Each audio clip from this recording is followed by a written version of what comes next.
April 2nd, 2018. It's the day after Easter in Omaha, Nebraska, a prairie metropolis of almost 1 million. When people think of Omaha, they probably think of cornfields and a lot of space, but there's more that meets the eye. It's one of the 50 largest cities in the United States. We're not as big as Kansas City, but we still have that Midwest love. It's a good, safe place to raise kids. But this Monday morning, the mother of Omaha resident Kamisha Hollis fears for her child's safety. Every morning, like around 6 o'clock, we call each other. I was getting ready for work, and she was getting the kids ready for school and getting herself ready for work. And this is every morning. That is, every morning except this one. I had a gut feeling something was wrong. Kamisha's mom spends more than an hour that morning trying to get a hold of her daughter. Hey, you've reached Kamisha. Leave me a message. Kamisha, it's Mom. Call me when you get this. I kept calling from like probably 6 o'clock to maybe 7:30, no answer. She also calls Kamisha's longtime boyfriend, Marvin Young. There is no answer from him either. Next, Kamisha's mother reaches out to her sister. Hey, you heard anything from Kamisha today? Every morning, she would always send me either a text message or a message through Facebook asking me to meet her at the gym because she'd always want to go for like a 5 or 6 a.m. body pump. I would never, ever go, but she messaged me every day anyway. But that morning, Caprice Hollis never heard from her sister. So I texted her, "Are you going to the gym?" or something like that, and she didn't text me back. When Kamisha's mother hears this, she gets in her car. I drove to her job. I probably was going 70, 80 miles an hour. Hi, is Kamisha here? No, I haven't seen her. The guy at the front desk said, no, Kamisha didn't check in this morning. Sorry. Not only did Kamisha not come into work, but she also didn't call in. And that's when she started getting alarmed. I knew something was wrong. Thank you. Kamisha Hollis had always been the heart and soul of her family. We were so close, never argued, never had a fight. She always had my back. If there were opportunities that I was too afraid to make a chance at, she was right there encouraging me, pushing me. No one is perfect, but she was close to perfect. I couldn't ask for a better daughter. She was someone I always looked up to. Plenty of people outside the family felt the same way about Kamisha. Everyone that was fortunate enough to be in her life, they loved her. In high school, one of those friends had introduced her to Marvin Young. My sister had started dating him when she was 17 years old. She was so happy she was with him, and she was like crazy over him. She could always just gush about him and, how he was all these amazing things. She talked about him, the family he came from. It was like a broken family. He kind of was alone. He was a very reserved person, kind of kept to himself. All right, I'll text you later. I think that's what really drew her to him, because he was by himself and he didn't have a relationship with his family. Once she graduated, they lived in their own apartment. Soon after, Kamisha learned she was pregnant. She was thinking she couldn't have children. And so she was so excited when she was pregnant. She had always wanted to have kids, so finding out she was pregnant for the first time, it was probably one of the happiest moments of her life. 2 more daughters soon followed. She had the 3 girls back to back. But raising a family wasn't always easy. She was working. He was working a little. He would pick up jobs here and there, but my sister was always primarily caretaker. Everything she did in her life was always based on how will this help my girls? How will this set them up for a healthy future? You couldn't ask for a better mom. But now, this devoted mother has mysteriously disappeared. She hasn't been answering her mother's phone calls. Kamisha also hadn't shown up for work. Thank you. My next step is to call the school. Let's see if the children is at school. The answer is no. The principal told me that the bus driver said when she went by to pick them up, No one was out there to put the kids on the bus. Now worried about the children too, Kamisha's mother races to their house. It was real dark. The shades wasn't open. But does that mean no one is home? Kamisha, it's your mom. Eventually, someone comes to the door. Kamisha's oldest daughter. Hey, where's your mom? Your mom here? No? Okay, what about your dad? Your dad here? No. No? Y'all here by yourself? Yeah. Oh my gosh. When they woke up, the parents were gone. Oh my Lord. Oh my God, baby. Okay.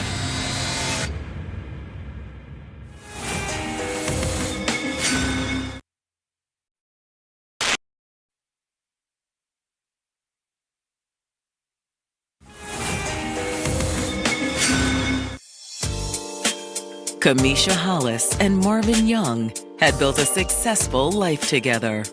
They've been dating for years, ever since her senior year of high school. They ended up having 3 beautiful children together. She did whatever she had to do for them, just made them feel very loved. She was a really good mom. But now, Kamisha's mother has just found her granddaughters at home, alone. The oldest one said they was there all night. She said, we've been here all night by ourselves in the house. They woke up and their mom and dad were both gone. Kamisha loves her kids, and she would never just leave them by themselves. Something was seriously wrong. The only thing Martha sees left to do is call the Omaha police.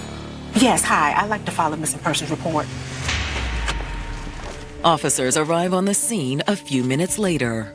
When police get a call about a missing person, they do an initial investigation to see if there was any sort of forced entry or break into the home. They do a search around the property.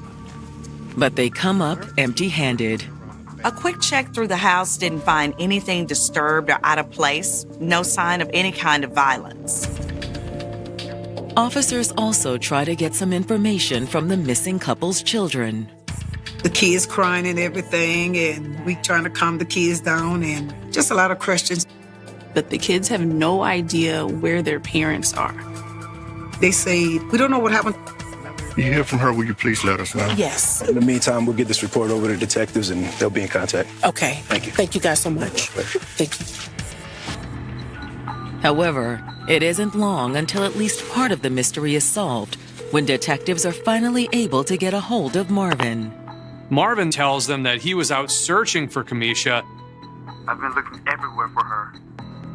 He said he left the kids alone because they were asleep when he woke up and found Kamisha not in the house. Now that the detectives have made contact with Marvin, they ask him to come into the station. We'll need you to come down to the station so we can talk a little more. They brought him in and interviewed him and everything. We were watching TV. He tells them him, Kamisha, and the girls had a quiet Easter night. He says he put the kids to bed, and then he turned in too. Going to bed? Yeah. Okay, I'll be up when this is over.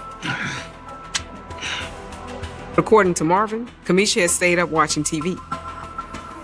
He said that was the last time he saw Kamisha. I woke up, I don't know, like 5 o'clock, and she hadn't come to bed. He went downstairs, searched around the house, didn't find her. He also noticed her car was gone. Did you try calling her?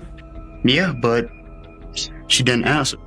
So because the children, as he says, were still asleep, he took it upon himself to go out and start looking for her. However, Marvin says he can verify his story. They had surveillance cameras inside the home. They also had monitors on the doors. They have access to that footage? Yeah, of course. The one in the living room saw Kamisha sitting on the couch on her cell phone at about 1:45 in the morning. It looked like she was maybe texting with someone. He says he put the kids to bed, and then he turned in too. She goes outside the camera view, and she's not seen again. Then, at a little before 2 a.m., Kamisha gets up from the couch. They then see someone out of frame tip the living room camera down. You can no longer see anything that's going on inside the residence. I also have security storage as well. All the detectives know for sure is that someone left the house sometime later. The alarm system reports every time a door opens and closes. The basement door opened and closed around 4:07 a.m. They can only assume it was Kamisha because she's the one who's not there. But where could Kamisha have gone? And why? The detectives uncover a possible answer when they circle back to Kamisha's mother. I had to take the kids to get them checked out. And then I went to the police station for an interview, about Kamisha, what do we think happened. Now, what her mom had to say raised some interesting questions for detectives. So Marvin said that she left in the middle of the night. I mean, yeah, I could see that. And he was abusive to her. She had called me one day. She told me that he was very verbally abusive. He was controlling. And I was like, wow. She had gotten to a point where she just kept saying, I just want to be done. And according to her mom, Kamisha may have found a way out. She had this good friend that lived in Omaha. She was talking to him, letting him know what was going on with her relationship with Marvin. Kamisha's mother wasn't sure if they were more than friends, but she knew he was someone Kamisha could turn to. I think because, he was a man, she could talk to him more than, her mom or her sister.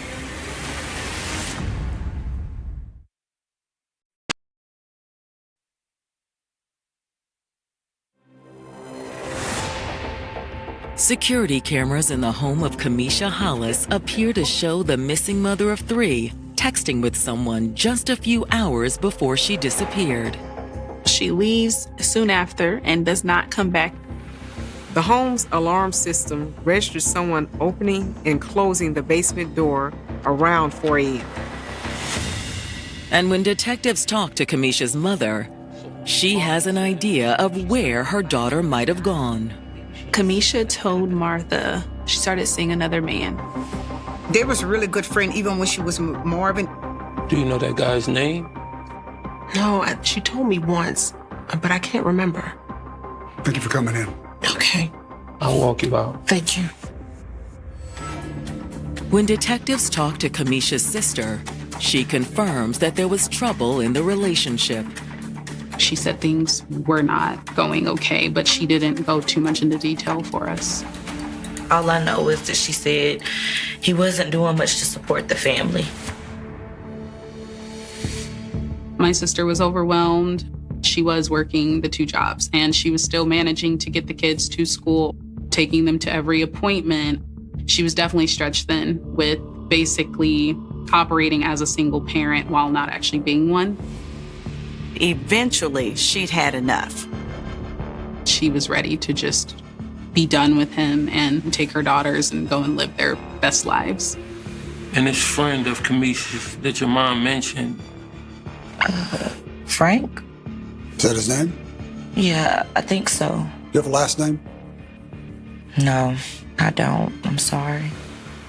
That's all she could give Omaha Police Department. Thank you.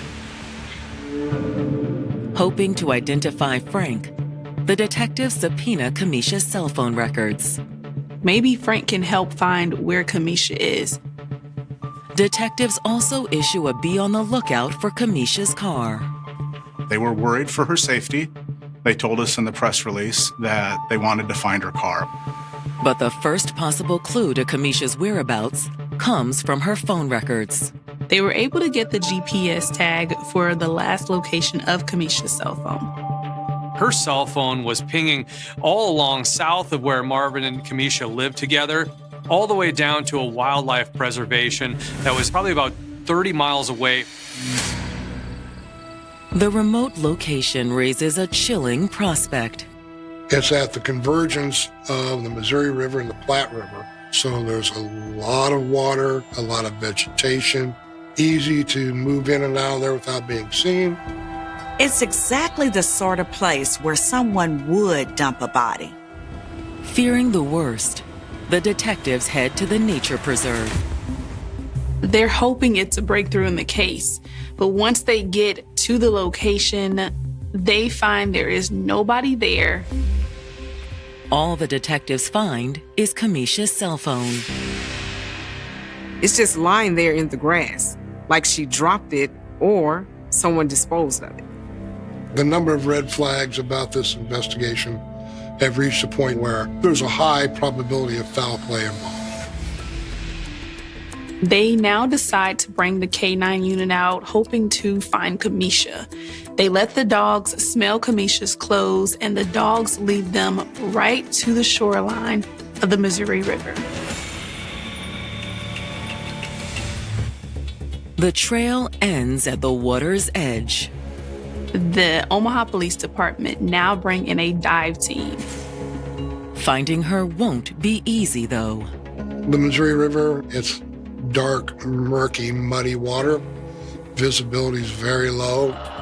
It's also an area where bodies can get snagged and never come to surface. They spend hours and hours searching, but they were unable to locate Kamisha. But does that mean she's still alive? Maybe just her cell phone was left. Maybe Kamisha is somewhere else. Or could her body be miles and miles away? Who knows how long she had been in that water and how far downstream she went. However, there may be a way for the detectives to determine if Kamisha went in the water or not. Wildlife Management has cameras for the entrance of the park. When detectives review the footage, it shows Kamisha's car pulling into the park at around 1 p.m. on April 2nd. They then see her car leaving around 1:30 p.m. And fortunately, they couldn't see who was behind the wheel. Did you see that? But for the detectives, the circumstances suggest it isn't Kamisha. Here's her car in an area south of Omaha where it had really no legitimate purpose to be. Then the dog tracks her scent up to the edge of the Missouri River, and then you see the car leaving about 30 minutes later, which is consistent with what it would take to take that body down there and put it in the water. Foul play appears even more likely when police locate Kamisha's car a few days later. 2 uniformed police officers found her vehicle parked in a hotel parking lot. They contacted investigators and contacted the crime lab to process that vehicle for any forensic evidence they might be able to find. What CSI finds inside the car appears to confirm the detective's suspicion that their missing persons case is actually a homicide. It appeared as if someone had taken steps to power wash the back seat. But CSI investigators find a few spots the power washing missed. There was blood in the car.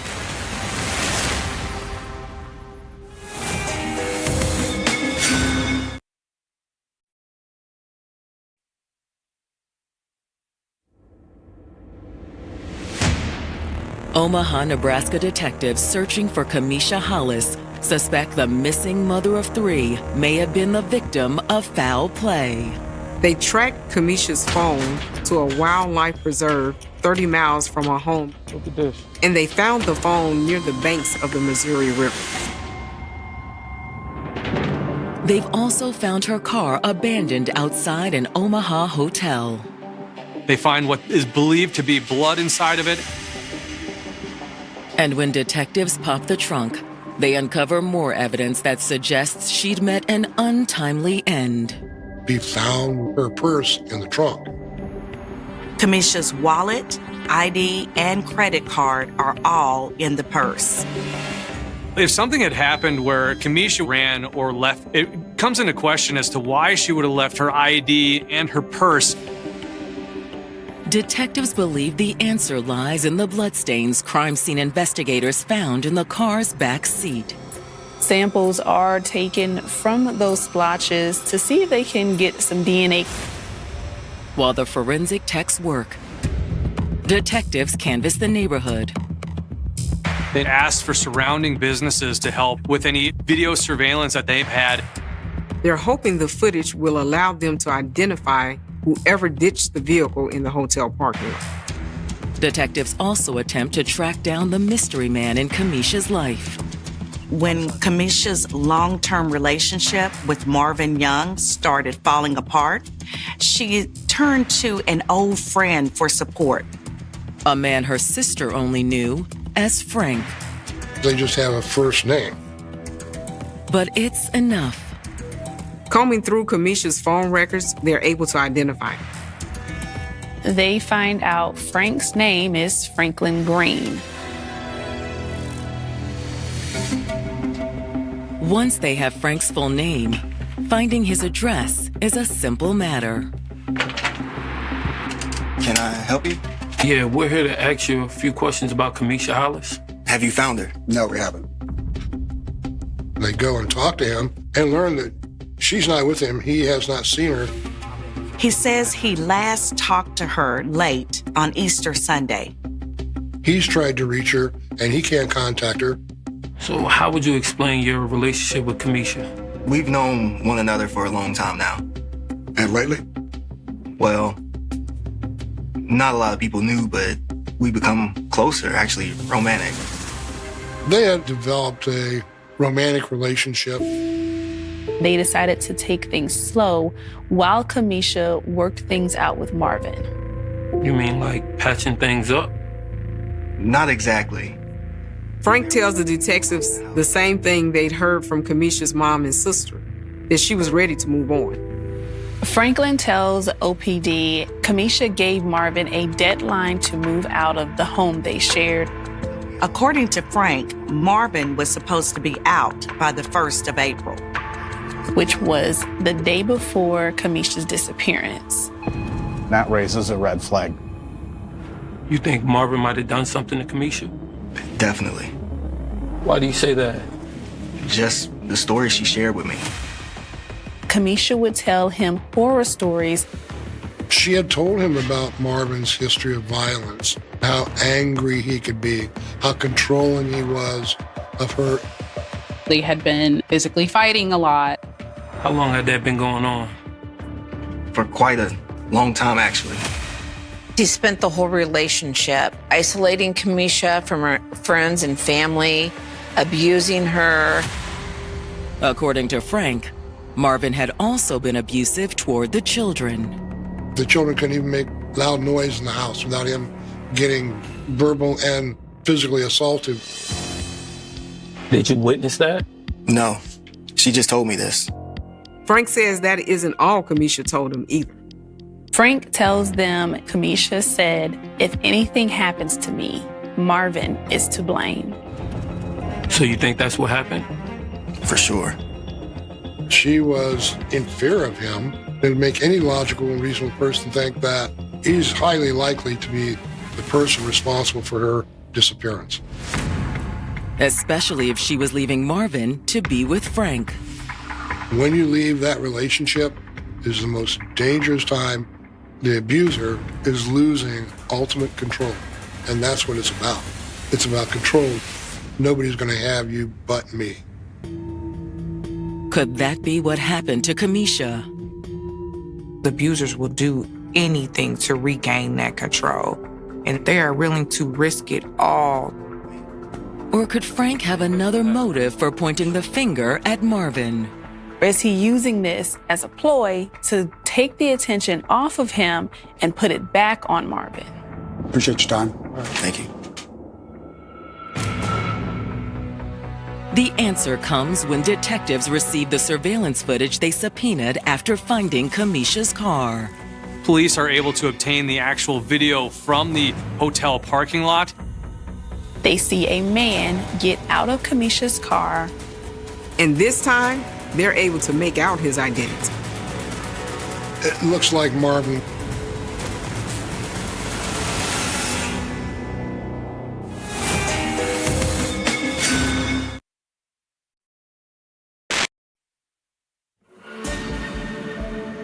Detectives searching for missing mother of three, Kamisha Hollis, have uncovered evidence that her boyfriend, Marvin Young, may be responsible for her disappearance. Security cameras at the hotel where police found Kamisha's car captured video of the man who abandoned it in the hotel parking lot. That man they see on camera is Marvin Young.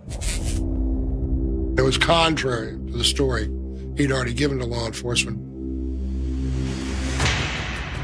Marvin claimed he'd spent the day looking for Kamisha. But now the detectives have video proof that Marvin spent at least part of the day in Kamisha's car. Detectives also suspect he drove her car to the nature preserve where they recovered her phone. The video of Marvin ditching the car at the hotel was recorded a few hours after cameras also captured Kamisha's car exiting the nature preserve. Investigators are now at the point where they want to arrest Marvin. There's only one problem. They can't arrest Marvin for murder because they have not found a body. Instead, they take him into custody on 3 charges of child neglect. They arrest him for leaving his 3 children at home alone the morning of Kamisha's disappearance. Police are able to hold him for these charges and maybe try to get to the bottom of what really happened to Kamisha Hollis. Detectives begin by sitting Marvin down for another interview. Look, I shouldn't have left him, but I was trying to find Kamisha. They drilled him and they asked him, where's Kamisha? Man, look, I told you I don't know. We think you do.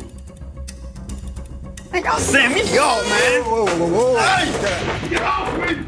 He threw a fit during the police interrogation. They had to handcuff him and put him in a cell. With Marvin refusing to cooperate, the detectives are no closer to finding Kamisha.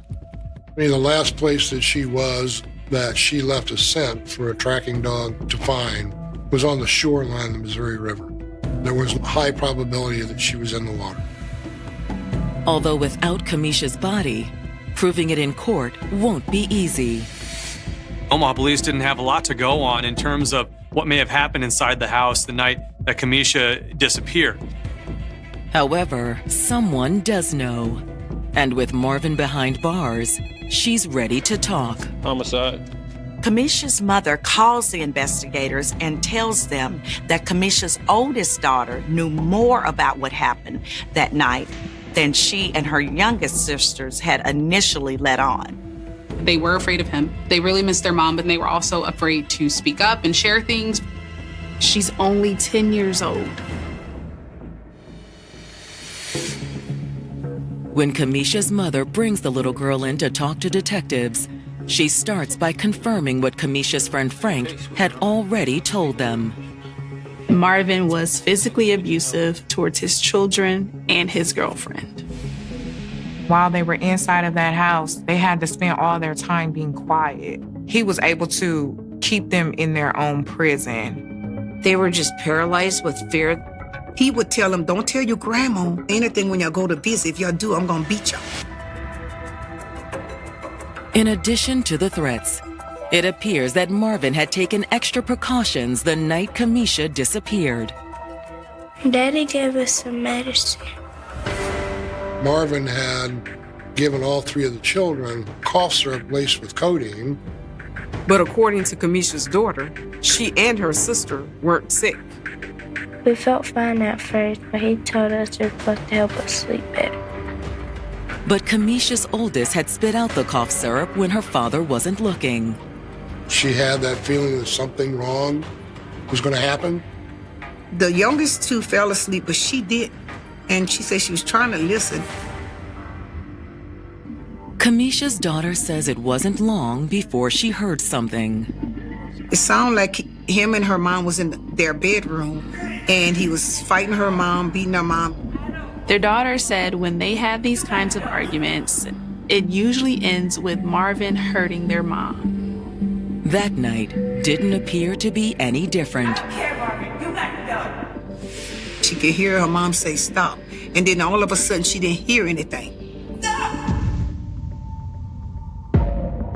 In the quiet, she had eventually dozed off. She said she fell asleep even though she tried her best to stay awake. And now that her father is locked up, she felt safe coming forward. She says she didn't tell investigators at first because she was scared. But will a 10-year-old's testimony be enough to secure a murder conviction? Even more convinced that Marvin is responsible for Kamisha's disappearance, detectives subpoena the cell tower data from his cell phone. Marvin left the family home at 5:11 a.m. the day of Kamisha's disappearance. The records show him heading to the nature preserve, where detectives believe he dumped Kamisha's body. Marvin was at the wildlife park the same time that Kamisha's phone pinged at the Missouri River. There's a direct parallel between the tower pings on Kamisha's phone and Marvin's phone, same place, same time. Which, as far as the detectives are concerned, can only mean one thing. He put Kamisha's body in her own vehicle and drove her to that wildlife refuge.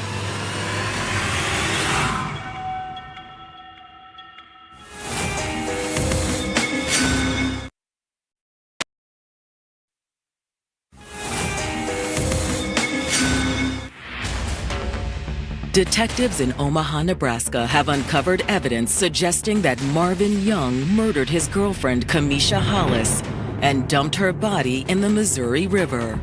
They have circumstantial evidence indicating Marvin did kill Kamisha, but they do not have a body, even several months after her disappearance. Without a body, the detectives felt they needed more evidence before they could bring charges.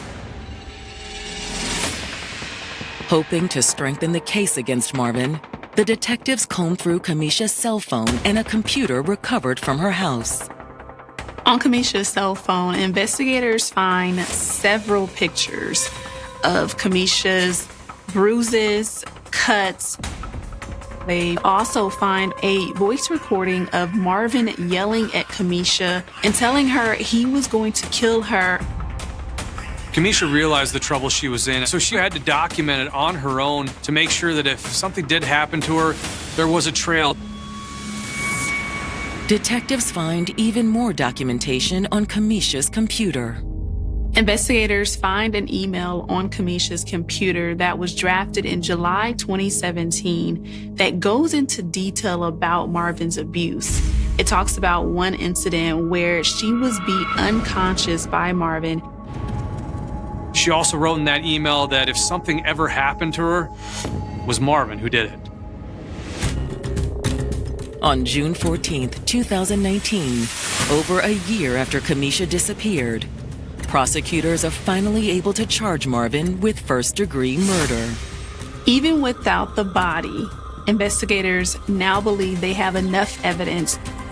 Oh my God, I was so happy. I was so happy. I said, they finally got him, they got him. But murder charges are one thing. A conviction is another. When you don't have a body, it's a tricky case. What the prosecutors need is a confession. But Marvin continues to maintain his innocence as his trial date approaches. Marvin and his defense team stand strong that he didn't do it. Then, just days before the trial, everything changes. The prosecutor called me and she said, we're going to take a plea deal. And I said, no, let's take it to court. Let the jury decide. And she stated, well, we might lose if we take it to trial. Marvin takes a plea deal where he pleads no contest to manslaughter, which is a lesser charge, which more or less means that Kamisha was killed, but there was no intent to kill her. At Marvin's sentencing hearing, the prosecution lays out their theory of what happened in the early morning hours of April 2nd, 2018. Kamisha and Marvin had been fighting all day on Easter about him leaving the house. This is my house. They're my kids. I don't care, Marvin. You got to go. But Marvin had no intention of leaving. Marvin was determined to not move out of the family home. He did not want to give up Kamisha, and he definitely didn't want to give up Kamisha to another man. He will do whatever it takes to make sure that she's not going anywhere. He started by drugging the children with cough syrup. That was an act of premeditation to make sure he didn't have any witnesses in the house. Once the kids were asleep, Marvin and Kamisha continued their heated argument. You can't kick me out! Watch me. And when she continued to push him to leave is when he finally said, "It's going to be my way." Marvin turned violent.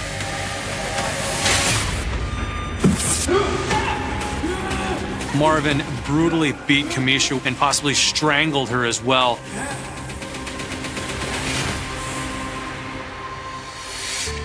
Without Kamisha's body, the prosecutors can't say exactly how she was killed. And as part of Marvin's manslaughter plea, they couldn't say that he'd intentionally killed her. He was admitting that he killed her, but it wasn't premeditated. It was during the course of a heated physical argument. Her death, quote, was accidental. Premeditated or not, once Kamisha was dead, Marvin had tried to conceal what he'd done. Marvin disabled the cameras. He tried to clean up the evidence inside the home. Then at around 4 a.m., he loaded Kamisha's body into her car. The home security system logged him going out the basement door. Marvin drove around with Kamisha's body in the car before heading to the wildlife preserve. At the wildlife preserve, he dragged Kamisha's body to the river's edge and put her in the water. Then he headed back into town to get rid of her car.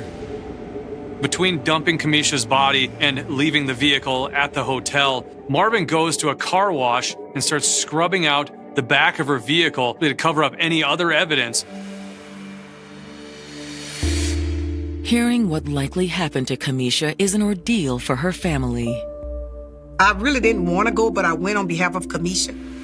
Just sitting there and just listening to everything be recounted, I just wanted it to be over. Marvin, on the other hand, appears unmoved.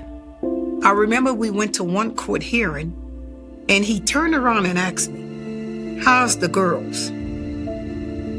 He acted as though he still had control over what was happening. And there is one piece of leverage that Marvin still clings to. The closure Kamisha's family desperately needs. The one thing that Kamisha's mother and family wants to know is where she's at, so they can lay her to rest properly. Even after hearing the pleas from Kamisha's mother and her children, Marvin still refused to tell where he dumped Kamisha's body. It's like he still have control over us. I have control over her mom, her family, and everything, because I'm not going to say where Kamisha at. But it's the judge who has control over Marvin's fate. The judge sentences Marvin to 23 years in prison. It's not enough to satisfy Kamisha's family. I pleaded with the judge. This is what he did to my daughter, and this is the time y'all going to give him. It's still unbelievable today. A lot of people would say, you got something, so that's better than nothing, but it really just doesn't feel like she got any justice. There's no peace, no justice for the family until they know where Kamisha's body is at and lay her to rest. But until that day comes, the family is focused on Kamisha's daughters. They are just trying to figure out life. I think we all are, honestly, not even one day at a time, maybe 1 hour at a time. They're doing really, really well now. But the oldest, she's doing some college class and high school class, and her dream job is to be that detective. Says she's going to law school. And I think what happened to her mom is going to make that difference. On the evening of February 4th, 1974, the city of Berkeley, California, looked almost ordinary. A cool winter breeze drifted through narrow residential streets lined with aging apartment buildings and tall eucalyptus trees. Porch lights glowed softly behind rain-speckled windows. Students hurried home carrying books beneath their coats, their conversations fading into the damp night as they disappeared around quiet corners. Somewhere in the distance, a train whistle echoed across the bay, followed by the low hum of traffic moving towards San Francisco. Nothing about that evening hinted that history was quietly waiting behind the door of a modest apartment. Inside, 19-year-old Patty Hearst believed she was living the beginning of an ordinary adult life. She was not living in a mansion surrounded by servants or private security. Despite carrying one of the most recognizable family names in America, she occupied a simple apartment with her fiancé, Stephen Weed, near the University of California, Berkeley. The furniture was inexpensive. Books rested in uneven stacks beside the couch. Coffee cups often remained on the kitchen counter long after breakfast. It was the kind of home shared by thousands of college students trying to build a future. For Patty, normality had become a quiet form of freedom. She had grown up beneath the enormous shadow of the Hearst dynasty, a family whose newspapers had shaped public opinion across generations. Wealth followed the Hearst name everywhere. So did expectations.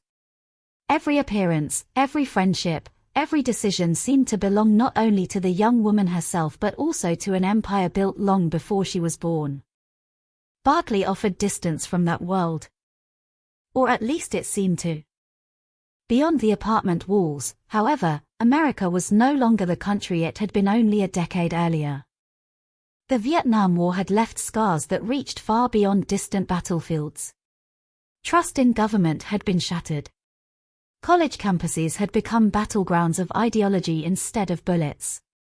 Protest movements, revolutionary organizations, and political violence were no longer strange headlines appearing overseas.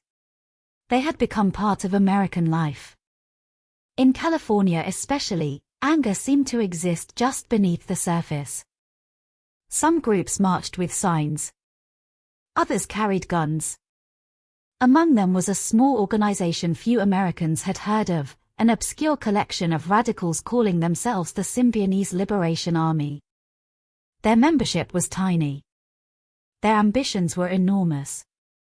They believed violence could awaken a sleeping society. They believed fear could become a political language. Most importantly, they believed symbolism mattered more than numbers. One dramatic act could force an entire nation to pay attention. That belief would soon collide with the life of a 19-year-old college student who had never imagined becoming the center of a political storm. At first, there was only silence. Then came a knock. It was not loud. Not urgent. Just enough to make someone inside believe a familiar face might be standing outside. Moments later, the quiet evening exploded into chaos. The sounds that escaped the apartment were confusing to neighbors. Heavy footsteps. Furniture scraping across the floor. A young woman's terrified screams cutting through the night. A man's desperate attempts to fight back. Doors slamming. Voices shouting over one another. The violence lasted only minutes. When it ended, a car disappeared into the darkness. By the time police arrived, the young woman who had lived inside that apartment was gone. It sounded like another kidnapping. It looked like another kidnapping. But almost nothing that followed resembled an ordinary kidnapping. The men responsible did not immediately demand millions of dollars. They did not negotiate through secret phone calls. They did not ask for diamonds.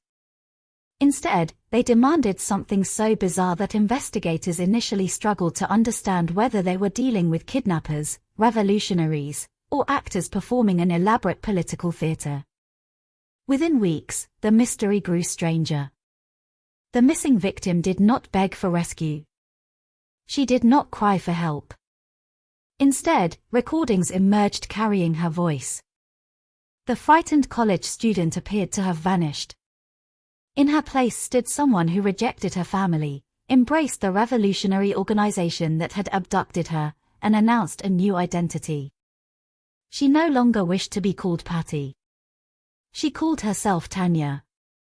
Across America, people listened to those recordings with disbelief. Parents wondered how a daughter from one of the wealthiest families in the country could suddenly speak like a revolutionary. Psychologists searched for explanations. Journalists filled newspapers with speculation. Law enforcement officers questioned whether they were still searching for a hostage or hunting a criminal. No answer seemed complete. Then came the photograph. Grainy. Black and white. Taken by a bank surveillance camera. It captured a young woman holding a military-style rifle inside a San Francisco bank. Her expression appeared calm. Focused. Determined. The image spread across front pages almost overnight. Millions stared at it over breakfast tables. The same question echoed from living rooms to courtrooms, from university campuses to FBI offices. Was this woman acting under unimaginable coercion? Or had she crossed a line from victim to willing participant? That single photograph transformed one criminal investigation into one of the greatest psychological debates in modern American history. Even today, decades later, the argument remains unresolved. Some believe they are looking at a hostage whose identity had been systematically dismantled through fear, isolation, humiliation, and relentless psychological control. Others believe they are looking at someone who gradually accepted an ideology, embraced violence, and made conscious choices. Between those two interpretations lies a story far more disturbing than either side alone can explain. Because the human mind rarely changes all at once. It bends. It adapts. It survives. Sometimes survival itself becomes almost impossible to distinguish from loyalty. The Patty Hearst case is often remembered through dramatic photographs, sensational newspaper headlines, and courtroom arguments. But behind every famous image existed countless invisible moments. Moments spent inside dark rooms where time lost meaning. Moments of exhaustion. Moments of terror. Moments when every familiar certainty slowly dissolved. Those moments cannot be photographed. Yet they may hold the real key to understanding what happened. The story also unfolded during one of America's most turbulent decades. Political assassinations had shaken public confidence. Bombings occurred with unsettling frequency. Domestic extremist organizations appeared across the country, each claiming to possess the answers to injustice through violence. Fear no longer arrived only from foreign enemies. Sometimes it lived in ordinary neighborhoods. Sometimes it wore the faces of college students. Sometimes it knocked politely before forcing its way inside. For investigators, the kidnapping quickly evolved into something much larger than locating one missing woman. Every statement released by the kidnappers challenged federal authorities. Every public demand became a media spectacle. Every passing day increased political pressure. The FBI faced a crisis unlike any it had encountered before. The Hearst family faced a nightmare no amount of wealth could immediately solve. Meanwhile, somewhere behind closed doors, the missing young woman disappeared further from public view. No one outside knew what she was experiencing. No one knew what conversations filled those hidden rooms. No one knew whether hope was growing weaker with each passing day. History would eventually record arrests, trials, convictions, presidential intervention, and decades of public debate. But history often compresses complicated lives into simple timelines. Real life unfolds differently. It unfolds minute by minute. Choice by impossible choice. Fear by unbearable fear. Before Patty Hearst became a household name, she was simply a teenager trying to create an independent life beyond the enormous legacy of her family. Before she became a defendant, she was officially listed as a kidnapping victim. Before newspapers argued over whether she had been brainwashed or radicalized, there was only a frightened young woman disappearing into the back of a waiting car on a cold February evening. Everything that followed grew from those few violent minutes. The case would challenge psychologists, lawyers, journalists, historians, and law enforcement officers for generations.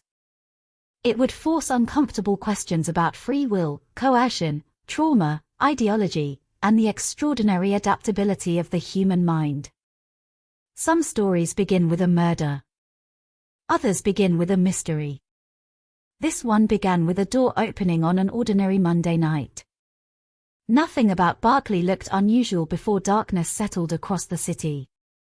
Nothing suggested that within hours, one missing college student would ignite a national obsession, become the face of one of the most controversial criminal cases in American history, and leave behind questions that remain unanswered more than half a century later. This is not simply the story of a kidnapping. It is the story of identity under siege. It is the story of power, fear, belief, survival, and the dangerous space where victimhood and responsibility become almost impossible to separate. And before we can understand the woman the world came to know as Tanya, we must first return to the young woman who still answered to the name Patty Hearst, unaware that the ordinary life she had fought to build was only moments away from disappearing forever. Northern California in the early 1970s was a place where beauty and unrest existed side by side. On clear mornings, sunlight spilled across the San Francisco Bay, turning the water into sheets of silver. Cable cars climbed steep streets in the city while fishing boats drifted quietly beneath the Golden Gate Bridge. Tourists photographed postcard-perfect views, convinced they were looking at one of America's most beautiful places. Only a few miles away, another California was taking shape. It was louder, angrier, less certain about the future. The streets around Berkeley pulsed with arguments that seemed to stretch from one generation to the next. Sidewalk cafes overflowed with students debating politics instead of sports. Bulletin boards were buried beneath flyers calling for demonstrations, labor strikes, anti-war marches, feminist meetings, and revolutionary lectures. Murals appeared overnight on brick walls, painted in bold colors that challenged authority and celebrated resistance. Every conversation seemed to carry the weight of history. For many young Americans, the country they had inherited no longer deserved blind loyalty. The Vietnam War had changed everything. Television had brought the battlefield into family living rooms. Every evening, Americans watched helicopters lifting the wounded, villages burning beneath clouds of smoke, and body counts read aloud by calm news anchors. The war no longer felt distant. It became something deeply personal, especially for college students who feared the draft. Universities transformed into political arenas. Lecture halls became meeting places. Dormitories became headquarters. Classrooms spilled into the streets as demonstrations grew larger and more confrontational. The University of California, Berkeley stood at the very center of that transformation. Long before Patty Hearst arrived as a student, Berkeley had already become a symbol recognized around the world. In 1964, the free speech movement had challenged university authority and inspired similar protests across the nation. Throughout the late 1960s, demonstrations against the Vietnam War drew thousands into the streets. Protesters occupied buildings. Police responded with riot gear. National Guard troops appeared on nearby campuses. Tear gas drifted across neighborhoods where children played only blocks away. Politics had become part of everyday life. No one living in Berkeley could completely avoid it. Even grocery stores became places where strangers argued over foreign policy. Bookstores displayed revolutionary literature beside classic novels. Posters of Che Guevara hung in apartment windows. Coffee shops echoed with conversations about capitalism, racism, imperialism, and social justice that often continued long after midnight. Some discussions remained peaceful. Others slowly drifted toward something darker. Across the United States, a small number of radical organizations reached the conclusion that protests alone could never produce meaningful change. They believed governments responded only to force. In their view, violence was not a last resort. It was a necessary language of revolution. bombings became more frequent. Banks were targeted. Government buildings were attacked. Police officers became symbols rather than individuals. Political violence slowly entered American life in ways that had once seemed unimaginable. Most citizens condemned these acts. A small minority admired them. Among those determined to push revolution beyond speeches stood a little-known organization with an unusually complicated name. The Symbionese Liberation Army. Even the name invited curiosity. The word Symbionese was invented by the group itself, describing what they imagined as a society where different races and classes existed in complete mutual cooperation. Their vision combined fragments of Marxist ideology, Black liberation movements, anti-capitalist philosophy, and revolutionary rhetoric into something uniquely their own. In reality, the organization was remarkably small. Despite later becoming internationally famous, the SLA rarely had more than a dozen active members. Its limited size, however, did not reduce its ambition. If anything, it made publicity even more important. They understood that dramatic acts could magnify their influence far beyond their numbers. Their leader was Donald DeFreeze, a man who called himself Sank. His life reflected many of the tensions tearing through American society.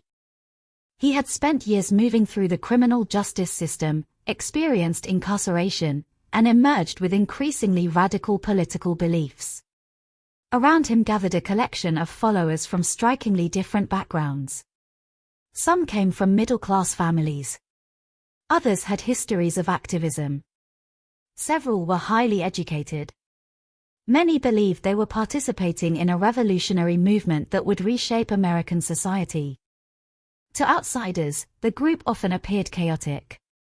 Its political statements were filled with grand declarations about liberation, armed struggle, and the destruction of oppressive systems. Their communiques mixed ideology with theatrical language, creating documents that sometimes sounded more like performances than strategic plans. Yet beneath the rhetoric existed genuine violence. The SLA had already demonstrated its willingness to kill. In November 1973, just months before Patty Hearst disappeared, Oakland School Superintendent Marcus Foster had been assassinated. The killing shocked California. Foster was widely respected, including among many civil rights leaders. Ironically, he was viewed by many as a progressive educator rather than an enemy of racial equality. Yet the SLA falsely portrayed him as part of an oppressive system and claimed responsibility for the murder. Instead of inspiring revolution, the assassination horrified much of the public. Even organizations sympathetic to social justice condemned the attack. The SLA found itself isolated. Small. Ignored. Its leaders believed they needed an action so dramatic that the entire nation would be forced to acknowledge their existence. At the same time, another world existed only a short drive away. It was a world of old money, private schools, newspaper boardrooms, elegant estates, and family legacies measured not in years but in generations. The Hearst family represented that world. Few American surnames carried more influence. William Randolph Hearst had transformed newspapers into an empire. His publications reached millions of readers across the country. His name became synonymous with wealth, media power, and political influence. Even decades after his death, the family remained among America's elite. Growing up inside that environment offered privilege beyond imagination. It also created invisible expectations. Every family gathering reminded younger generations of the dynasty they represented. Every public appearance attracted attention. Privacy became a luxury. Individual identity often struggled beneath collective reputation. Patricia Campbell Hearst was born into that complicated inheritance in February 1954. Friends rarely described her as someone eager to embrace celebrity. She appeared quiet, polite, and somewhat reserved. Those who knew her remembered a young woman who preferred ordinary friendships over public attention. She enjoyed art, animals, and the routines of student life more than glamorous social events. By the time she enrolled near Berkeley, she was attempting something many young adults seek. Distance. Not distance from affection. Distance from expectation. Living with her fiancé, Stephen Weed, inside a modest apartment allowed her to experience something that resembled independence. Grocery shopping, cooking meals, attending classes, paying rent, these ordinary routines carried a quiet satisfaction because they belonged to her rather than to the host family image. She was still undeniably wealthy. But wealth no longer defined every hour of her day. That contrast would soon become one of the most powerful symbols in the entire case. To revolutionary extremists, Patty represented more than a young college student. She represented capitalism, privilege, inherited power. The host name itself became a target. Choosing Patty was never simply about choosing an individual. It was about selecting a symbol capable of dominating newspaper headlines around the world. Few kidnappings had ever carried such immediate political value. If an unknown student disappeared, local newspapers might report the crime. If a house disappeared, the world would pay attention. That calculation reflected the SLA's understanding of media almost as much as politics. Ironically, they sought to manipulate the very news empire whose family member they intended to abduct. Meanwhile, Patty herself remained largely unaware that strangers were transforming her into an ideological objective. She attended classes, visited friends, shared meals with Stephen, made plans that assumed tomorrow would resemble yesterday. She could not see the people watching from a distance. She could not know that somewhere, conversations were taking place about schedules, routines, escape routes, and timing. Inside the minds of the kidnappers, the operation had already begun long before anyone forced open an apartment door. Every ordinary habit Patty followed made surveillance easier. Every predictable evening strengthened the kidnappers' confidence. The city itself unknowingly became an accomplice. Berkeley's crowded streets offered anonymity. Students came and went at every hour. Visitors rarely attracted attention. Cars parked overnight without suspicion. Faces disappeared into demonstrations, classrooms, bookstores, and cafes. It was an environment where strangers blended naturally into the background. The contrast could not have been sharper. One side believed it was preparing for another quiet evening at home. The other believed it was preparing to launch a revolution. Neither side fully understood the consequences waiting beyond that February night. Within days, Berkeley would no longer be known only as America's most famous protest city. It would become the starting point of one of the most extraordinary criminal cases of the 20th century, a case that would blur the boundaries between politics and crime, victim and accomplice, coercion and conviction, leaving behind questions that history still struggles to answer. Long before the world knew her as the young woman carrying a rifle inside a San Francisco bank, before newspaper headlines debated whether she had been brainwashed or radicalized, before lawyers and psychologists spent years arguing over the meaning of free will, Patricia Campbell Host was simply a little girl born into one of America's most recognizable families. She entered the world on February 20, 1954, surrounded by a legacy that had been built decades before she took her first breath. The Host name carried enormous weight. It opened doors that remained permanently closed to most people. It commanded respect in boardrooms, political offices, and newspaper headquarters across the country. To millions of Americans, the family represented extraordinary wealth and influence. The empire founded by William Randolph Hearst had become woven into the history of American journalism itself. For a child, however, family prestige meant very little. Children measure life differently. They remember familiar voices. The smell of breakfast in the kitchen. The comfort of a favorite blanket. The sound of laughter echoing through a hallway. Patty's earliest years were not spent thinking about newspaper circulation or corporate influence. Like countless other children, she experienced a world that revolved around birthdays, school mornings, family holidays, and ordinary routines. Yet even in childhood, there were subtle reminders that her life differed from those around her. People recognized her surname before they knew her personality. Adults often spoke about the Hurst family with curiosity or admiration. Conversations sometimes changed when she entered the room. Expectations formed long before anyone truly understood who she was as an individual. It was an unusual burden for someone still discovering her own identity. Friends who later described Patty often painted a picture that contrasted sharply with the public image attached to her family. She was not remembered as someone eager to dominate attention. She was soft-spoken, reserved, sometimes shy. She possessed a gentle manner that made others feel comfortable rather than intimidated. Instead of seeking the spotlight, she often appeared happier standing just outside it. Those close to her recalled a young woman with an easy smile and quiet sense of humor. She enjoyed spending time with friends without needing to become the center of every conversation. Animals fascinated her. Art interested her. She appreciated small moments that required no audience.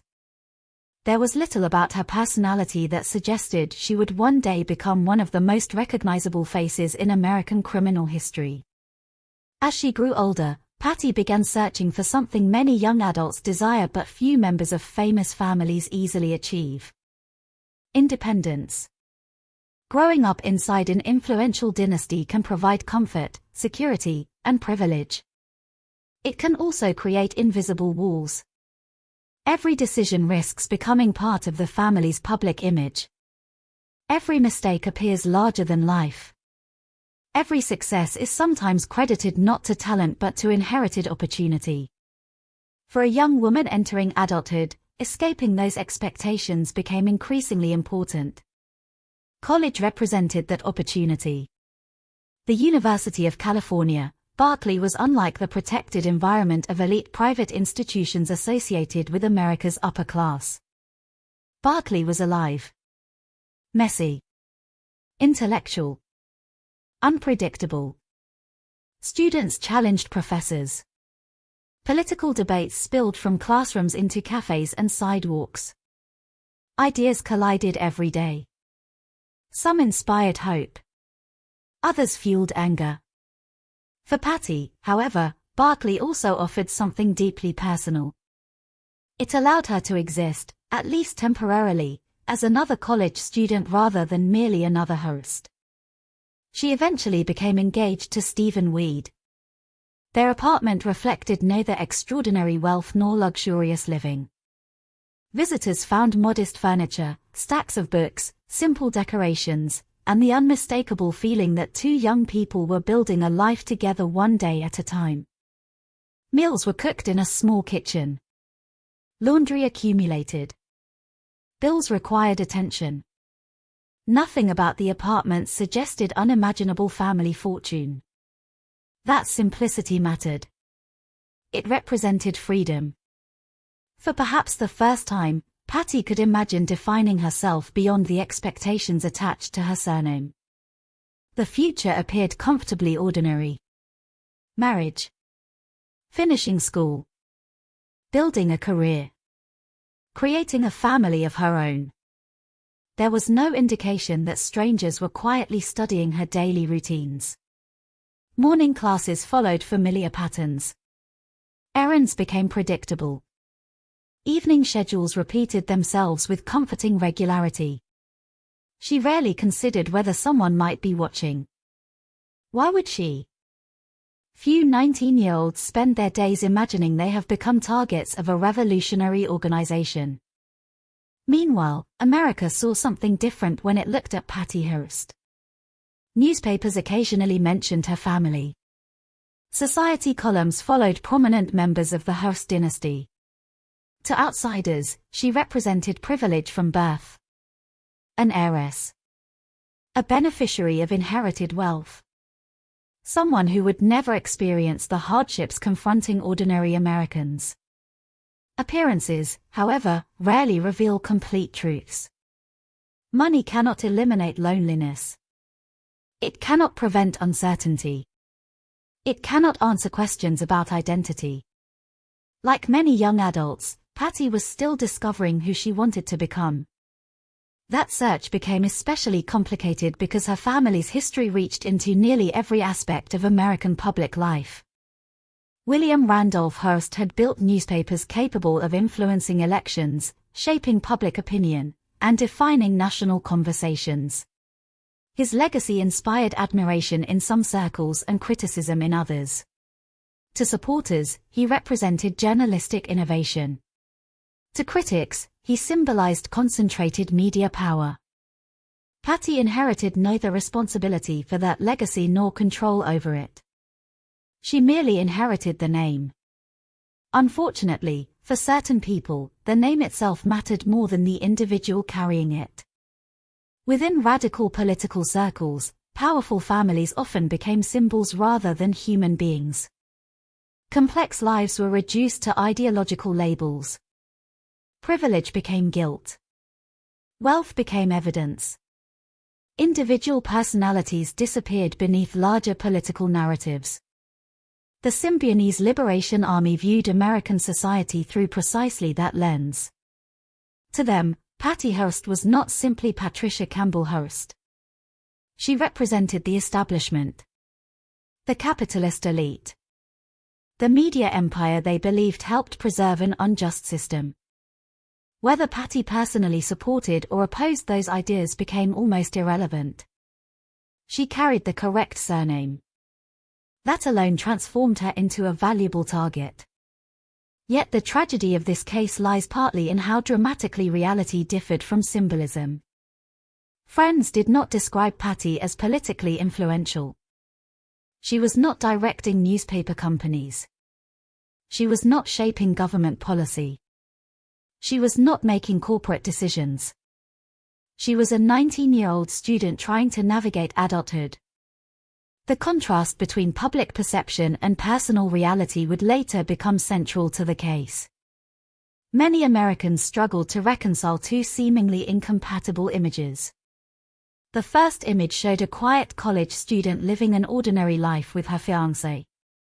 The second showed a woman carrying a rifle while participating in a bank robbery. Between those two photographs existed months hidden almost entirely from public view.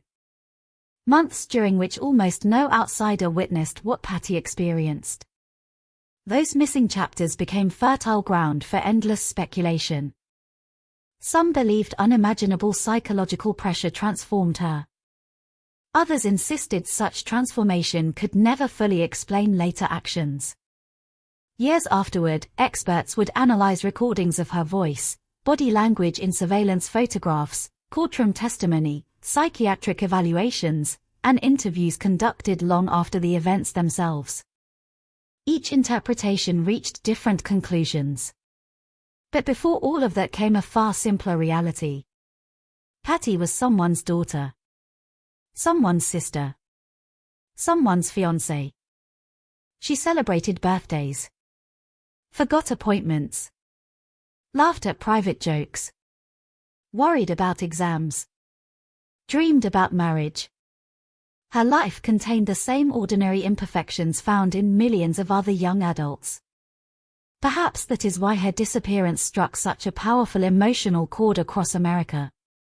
People recognized something familiar. Not extraordinary wealth. Not political symbolism. They recognized vulnerability. The apartment where she lived lacked guards stationed outside the entrance. No armored vehicles waited nearby. No elaborate security system surrounded the building. Despite belonging to one of America's wealthiest families, Patty moved through everyday life with surprising normality. She shopped. Walked neighborhood streets. Visited friends. Returned home after dark. She trusted that ordinary routines would remain ordinary. It was a trust shared by countless young people. History would later transform every detail of those final peaceful weeks into clues. Investigators examined schedules. Neighbors remembered passing conversations. Friends reconstructed social gatherings. Tiny observations suddenly acquired enormous significance simply because everyone now knew what would happen next. At the time, none of those moments appeared remarkable. Patty herself almost certainly believed she possessed the luxury of planning months or even years into the future. She could not know that somewhere nearby, strangers had already begun reducing her life to maps, surveillance notes, and operational plans. She had become an objective. A symbol. A headline waiting to happen. Without her knowledge, the ordinary rhythm of her days was moving steadily toward an irreversible collision. The world often imagines extraordinary crimes beginning with extraordinary warning signs. Sometimes they do. More often, they begin quietly. With breakfast. With unfinished homework. With evening conversations. With promises about tomorrow. Patty Hearst spent the early days of February 1974 believing tomorrow would arrive much like every day before it. She had no reason to suspect that her apartment had entered someone else's plans. No reason to believe that her family name had become a revolutionary target. No reason to imagine that within hours, every certainty she possessed, her identity, her future, even her own understanding of herself, would begin to unravel. The young woman who closed her apartment door that winter evening still believed she understood the world around her. The young woman who would emerge months later would become one of the most controversial figures in modern American history. Between those two versions of Patty Hearst lay a single night. A knock at the door.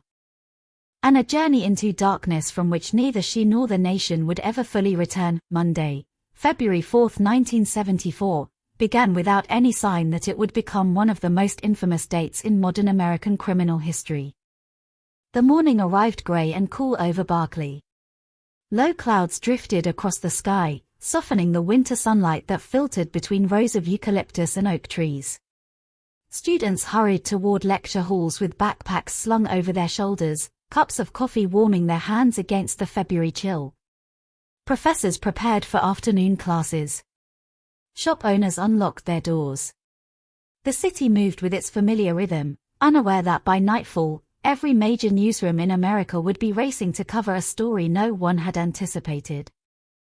Inside her apartment at 2603 Benvenue Avenue, Patty Hearst's day was remarkably ordinary. She attended to the small routines that filled the lives of countless college students. There were conversations with her fiancé, Stephen Weed, thoughts about classes, errands to complete, and plans that extended comfortably into the coming weeks. Nothing about the apartment suggested danger. It was modest, lived in, and peaceful. The living room reflected two young adults trying to build an independent life together. Books rested on shelves alongside stacks of magazines. A few personal photographs decorated the walls. The furniture was practical rather than luxurious, chosen more for necessity than style. It hardly resembled the kind of home people imagined when they heard the name Hearst. That contrast was exactly what Patty had wanted. Away from the enormous estates and public attention attached to her family, she had discovered a version of normal life that belonged entirely to her. Outside, however, someone else had also become familiar with the apartment. For days, perhaps longer, members of the Symbionese Liberation Army had reportedly observed Patty's routines. They understood when she was likely to be home. They knew the building's layout well enough to approach without immediately drawing attention. Their planning reflected patience rather than impulse. This was not a spontaneous crime. It was a carefully selected operation. To the SLA, kidnapping Patty Hearst offered something far greater than financial reward. Her family name guaranteed national attention. Every newspaper editor in America would recognize it instantly. Every television network would interrupt programming to report her disappearance. The organization wanted publicity as much as it wanted leverage. As daylight faded into evening, Berkeley grew quieter. Students returned home carrying groceries and textbooks. Apartment lights flickered on one by one as darkness settled over the neighborhood. From nearby streets came the muffled sounds of passing cars and occasional laughter drifting through the cold air. Inside the apartment, Patty and Stephen settled into what appeared to be another ordinary night. Neither of them knew they were being counted down toward a moment that would divide their lives into two separate chapters. Before and after. At approximately 8 o'clock in the evening, everything changed. There was a knock at the door. Accounts differ slightly regarding the precise sequence of the first few seconds, but what followed unfolded with astonishing speed. The visitors were not friends. They were armed members of the Symbionese Liberation Army. Within moments, the apartment erupted into violence. Stephen Weed attempted to resist. He was struck repeatedly during the struggle. Furniture shifted violently across the room as the confrontation intensified. The small apartment, peaceful only seconds earlier, became a scene of confusion and panic. Patty screamed. Her cries carried beyond the apartment walls into the surrounding neighborhood. Several neighbors later recalled hearing a young woman shouting desperately for help. Some initially hesitated, uncertain whether they were hearing an argument between a couple or something far more serious. Domestic disputes, unfortunately, were not unheard of in densely populated apartment buildings. Then the shouting became unmistakably different. It sounded like terror. One witness remembered hearing words that suggested someone was being forced outside against her will. Another recalled hearing frantic pleading followed by heavy footsteps moving rapidly down the stairs. The attack lasted only minutes. The kidnappers had planned for speed. Every additional second increased the risk of intervention. Patty was dragged from the apartment despite her resistance. Witnesses described seeing a young woman being forced into a waiting vehicle. The movement was chaotic, violent, and frighteningly efficient. Within moments, the car accelerated into the darkness. The neighborhood fell strangely quiet again. Only now, that silence felt entirely different. Inside the apartment, Stephen Weed had been left injured but alive. Shocked and disoriented, he quickly realized the unimaginable had happened. Patty was gone. Emergency calls reached law enforcement almost immediately. Police officers responding to the scene found evidence of a violent struggle but very little indication of where the kidnappers had gone. The apartment itself offered only fragments of what had occurred. Objects lay overturned. Signs of physical resistance were visible. Yet the attackers had vanished before officers could establish any meaningful pursuit. News spread rapidly. At first, local authorities approached the case as an exceptionally serious kidnapping involving a prominent family. Within hours, however, investigators began recognizing clues suggesting the crime might be politically motivated rather than financially driven. That distinction would soon redefine the entire investigation. The Hurst family learned of the kidnapping with growing disbelief. Power and influence had protected generations of the family from many dangers, but neither wealth nor reputation could immediately recover a missing daughter. Behind closed doors, relatives struggled to comprehend how such an audacious crime could occur. The kidnapping had taken place in an ordinary apartment, in an ordinary neighborhood, in one of the most heavily populated regions of California. It seemed almost impossible. Yet the evidence left little room for doubt. Patty Hurst had disappeared. Across Berkeley, rumors multiplied almost instantly. Some believed organized criminals were responsible. Others suspected political extremists. Still others wondered whether ransom demands would soon arrive. The uncertainty fueled anxiety throughout the city. Students walking across campus the following morning spoke quietly about the kidnapping. Parents called children attending Berkeley to ask whether they were safe. Apartment residents became more cautious about opening doors after dark. Fear spread faster than facts. Meanwhile, somewhere beyond the reach of investigators, Patty's ordeal had only begun.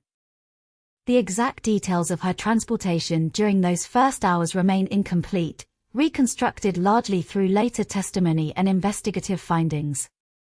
According to Patty's later accounts, she was blindfolded, restrained, and moved between locations to prevent her from understanding where she had been taken. The outside world disappeared almost immediately. Without sight, familiar landmarks became meaningless. Time itself became difficult to measure. Minutes blurred into hours. Every turn of the vehicle erased another possibility of escape. Every passing mile carried her farther away from everything she had known. Kidnapping experts have long observed that the earliest hours of captivity often determine the psychological foundation of everything that follows. Victims experience overwhelming confusion. Normal assumptions collapse. Control disappears almost instantly. The mind searches desperately for patterns, explanations, and opportunities that may not exist. Although later debates would focus intensely on Patty's subsequent actions, those first terrifying hours are impossible to ignore. Whatever conclusions people eventually reached about her choices, the beginning of her captivity was unquestionably violent. She had not walked voluntarily into that waiting vehicle. She had been taken. The members of the SLA, meanwhile, believed they had successfully completed only the opening stage of a much larger operation. The kidnapping itself was never intended to be the final objective. It was the mechanism through which they hoped to force national attention onto their political demands. Every move from this point forward would be carefully choreographed. Statements would be issued. Conditions imposed. Publicity manipulated. The victim herself would become central to that strategy. Back in Berkeley, investigators worked through the night. Photographs were collected. Neighbors interviewed. Descriptions of the suspects distributed. Roadblocks considered. The FBI soon became involved, recognizing that the case possessed national significance almost from the moment it began. Reporters gathered outside the apartment before sunrise. Television cameras captured images of detectives entering and leaving the building. Journalists interviewed neighbors who still struggled to believe what they had witnessed only hours earlier. America awoke on February 5th to shocking headlines. A host had been kidnapped. For many readers, the story seemed almost unbelievable. Kidnappings involving wealthy families were not unheard of, but this case already carried unusual characteristics. The location, the apparent planning, and the absence of immediate ransom demands suggested something far more complicated than a conventional abduction. No one yet understood how extraordinary the coming months would become. No one imagined that the missing victim would eventually appear on surveillance cameras carrying a rifle. No one foresaw the courtroom battles that would divide psychologists, legal scholars, journalists, and the American public for decades. At that moment, there was only a frightened 19-year-old somewhere in captivity. A devastated fiancé replaying every second of the attack. A powerful family confronting its greatest nightmare. And investigators facing the first pieces of a puzzle unlike any they had encountered before. The kidnapping itself had lasted only a matter of minutes. Its consequences would echo for generations. When the front door finally stood open again, the apartment no longer looked like the home of two young college students. It looked like time had stopped in the middle of violence. The living room carried the unmistakable signs of a struggle that had happened too quickly for anyone to understand and too violently for anyone to prevent.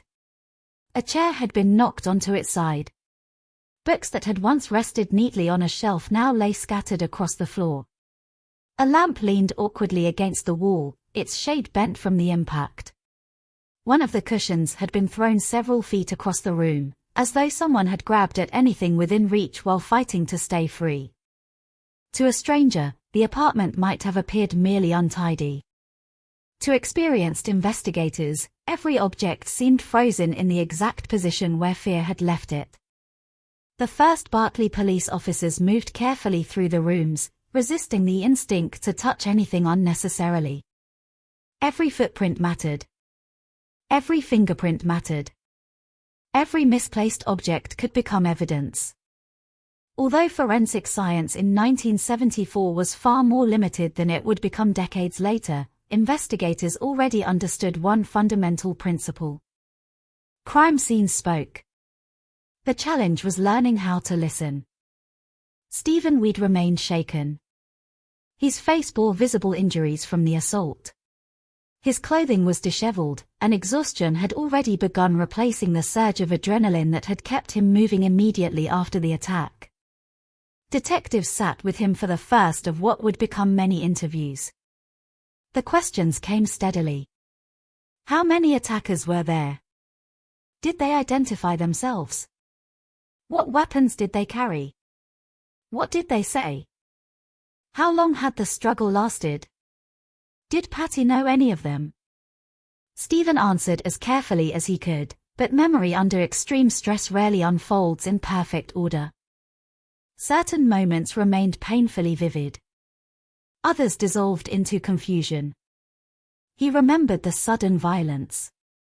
He remembered trying to protect Patty. He remembered being struck. He remembered hearing her scream. Beyond that, many details blurred together. Investigators understood this was normal. Traumatic events often fracture memory rather than preserve it. Outside the apartment building, curious neighbors gathered behind police lines. Some had heard the screams. Others had only seen flashing emergency lights after everything was over. Reporters began arriving before investigators had even completed their first examination of the scene. Large television cameras appeared on sidewalks usually occupied by students walking to class. Microphones were extended toward anyone willing to speak. People who had never imagined seeing their neighborhood on national television suddenly found themselves describing what they had heard only hours earlier. One elderly resident recalled hearing what she believed was a woman desperately shouting for help. Another described seeing several people moving rapidly toward a waiting vehicle. Others admitted they had heard unusual noises but assumed they came from an argument inside the apartment. That realization haunted many of them afterward. Several neighbors would later confess they wondered whether acting just a few moments sooner might have changed everything. Police officers knew better. Kidnappings planned with military precision often concluded before witnesses fully understood what they were seeing. The attackers had relied on speed, confusion, and surprise.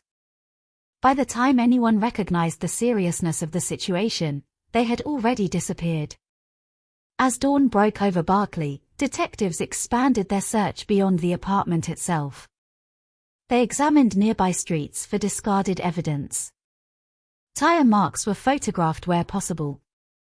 Residents were asked whether unfamiliar vehicles had been parked in the neighborhood during previous days. Telephone records were reviewed. Friends and classmates were contacted. Investigators searched for any indication that Patty had been threatened before the kidnapping. Nothing immediately suggested she had anticipated danger. Her recent activities appeared remarkably ordinary. She attended classes, visited friends, spent evenings with Stephen, made plans for the future. There were no obvious warnings. No letters. No anonymous phone calls. No reports that anyone had been following her. At least none that anyone recognized before the kidnapping occurred. Inside law enforcement offices, another question quickly emerged. Why Patty? On the surface, the answer seemed obvious. She belonged to one of America's wealthiest families. Kidnapping wealthy individuals for ransom had occurred before. Yet experienced investigators sensed something unusual. Professional ransom kidnappers usually established communication quickly. Time worked against them. The longer a victim remained captive, the greater the likelihood of discovery. Financial negotiations typically began within hours or days. This case felt different. There was silence. No telephone call demanding millions of dollars. No carefully prepared ransom note. No immediate instructions. Only uncertainty. Meanwhile, the host family mobilized enormous resources. Private investigators joined the effort. Attorneys coordinated with federal authorities. Family members remained in constant contact, hoping every telephone ring might bring news of Patty's condition. Instead, each hour passed without answers. Across America, newspapers transformed the kidnapping into front-page news. The story contained every element capable of capturing public imagination. A famous family. A young college student. An unexplained abduction. An uncertain motive. Television networks interrupted regular programming with updates. Commentators speculated endlessly. Some believed organized crime sought a massive ransom. Others suspected foreign political groups. Few initially imagined that a tiny domestic extremist organization stood behind the crime. Then the silence ended.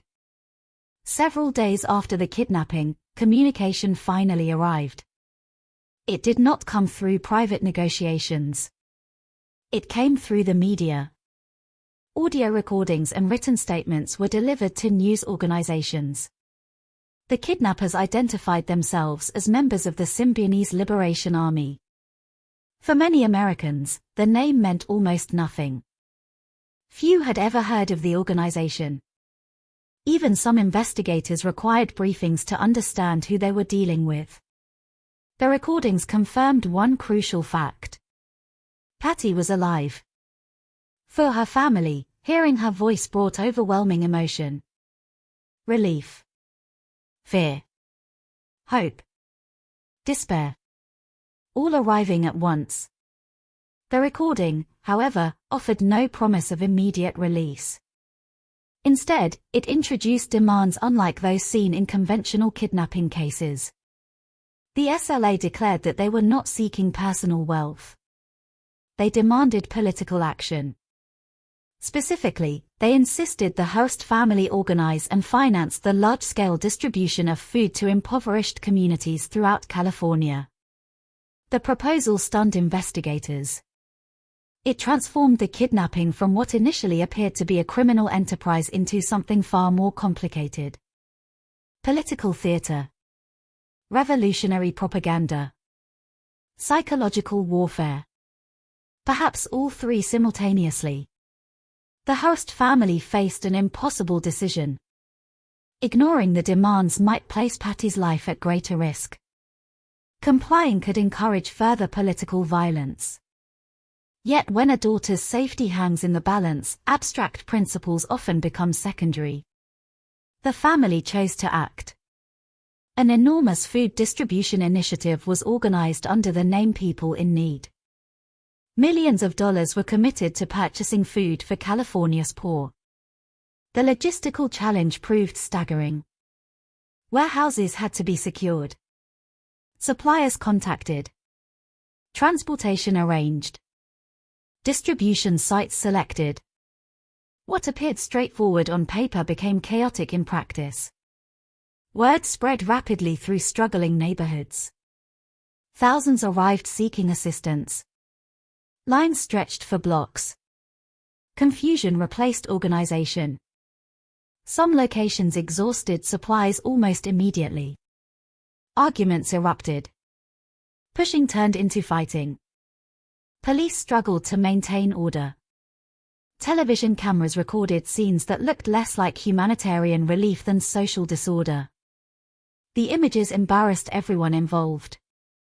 Families desperate for food competed against one another while reporters documented every moment.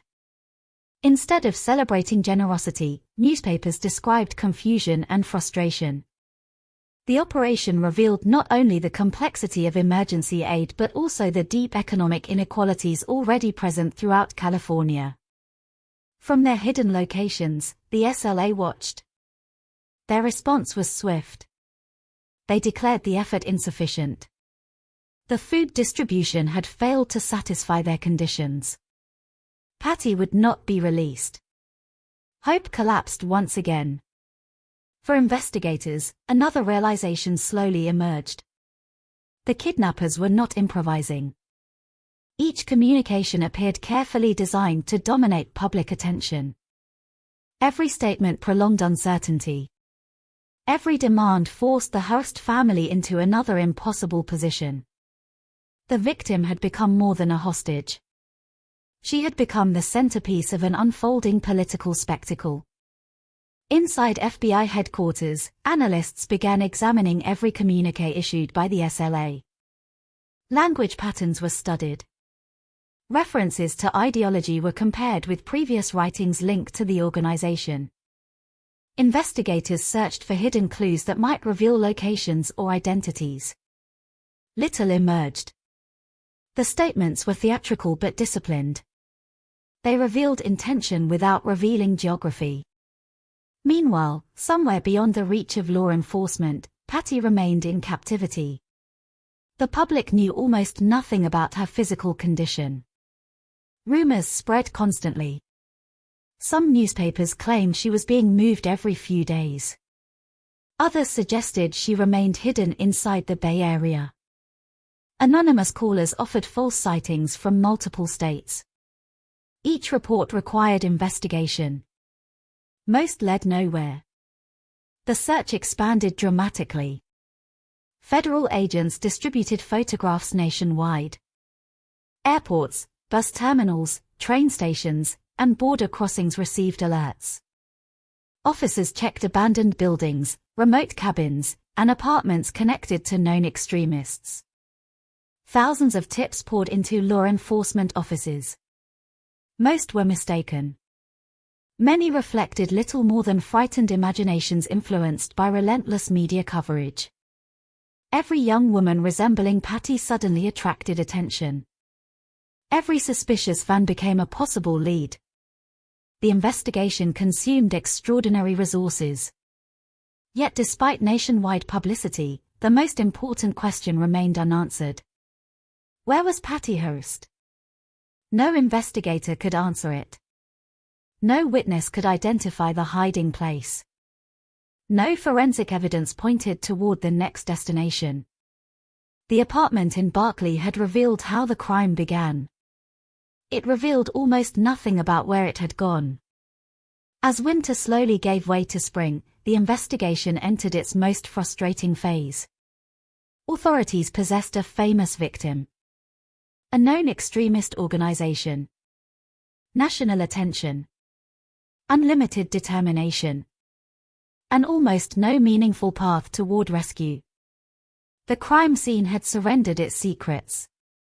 Now the mystery had moved somewhere far beyond the walls of that small apartment, into darkness that neither detectives nor the Hurst family could yet penetrate. For Patty, the nightmare was only beginning. For America, the mystery had become an obsession. For the outside world, Patty Hurst had simply vanished. Every newspaper printed the same smiling photographs taken before the kidnapping. Television anchors referred to her as the missing heiress. FBI agents examined maps covered with colored pins, hoping the next telephone call would finally point them toward her location. But behind locked doors, hidden far from cameras and reporters, another story was unfolding. It was a story that almost no one witnessed. One that would later become the center of one of the most bitterly disputed criminal cases in American history. According to Patty's later testimony, the first days of captivity were defined not by conversation, but by darkness. She said she was blindfolded almost constantly. Her hands were restrained. She was confined inside a cramped storage closet, barely large enough to stretch her legs. The space was so narrow that time gradually lost its meaning. She could not distinguish morning from evening. Without windows, sunlight disappeared. Without clocks, hours dissolved into an endless sequence of silence interrupted by footsteps and unfamiliar voices. The closet became her entire world. She later described breathing stale air that seemed to grow heavier with every passing day. The rough walls pressed close around her body whenever she shifted position. Sleeping brought little relief because every movement reminded her of the limited space surrounding her. Outside the closet, life continued. Cars passed. People went to work.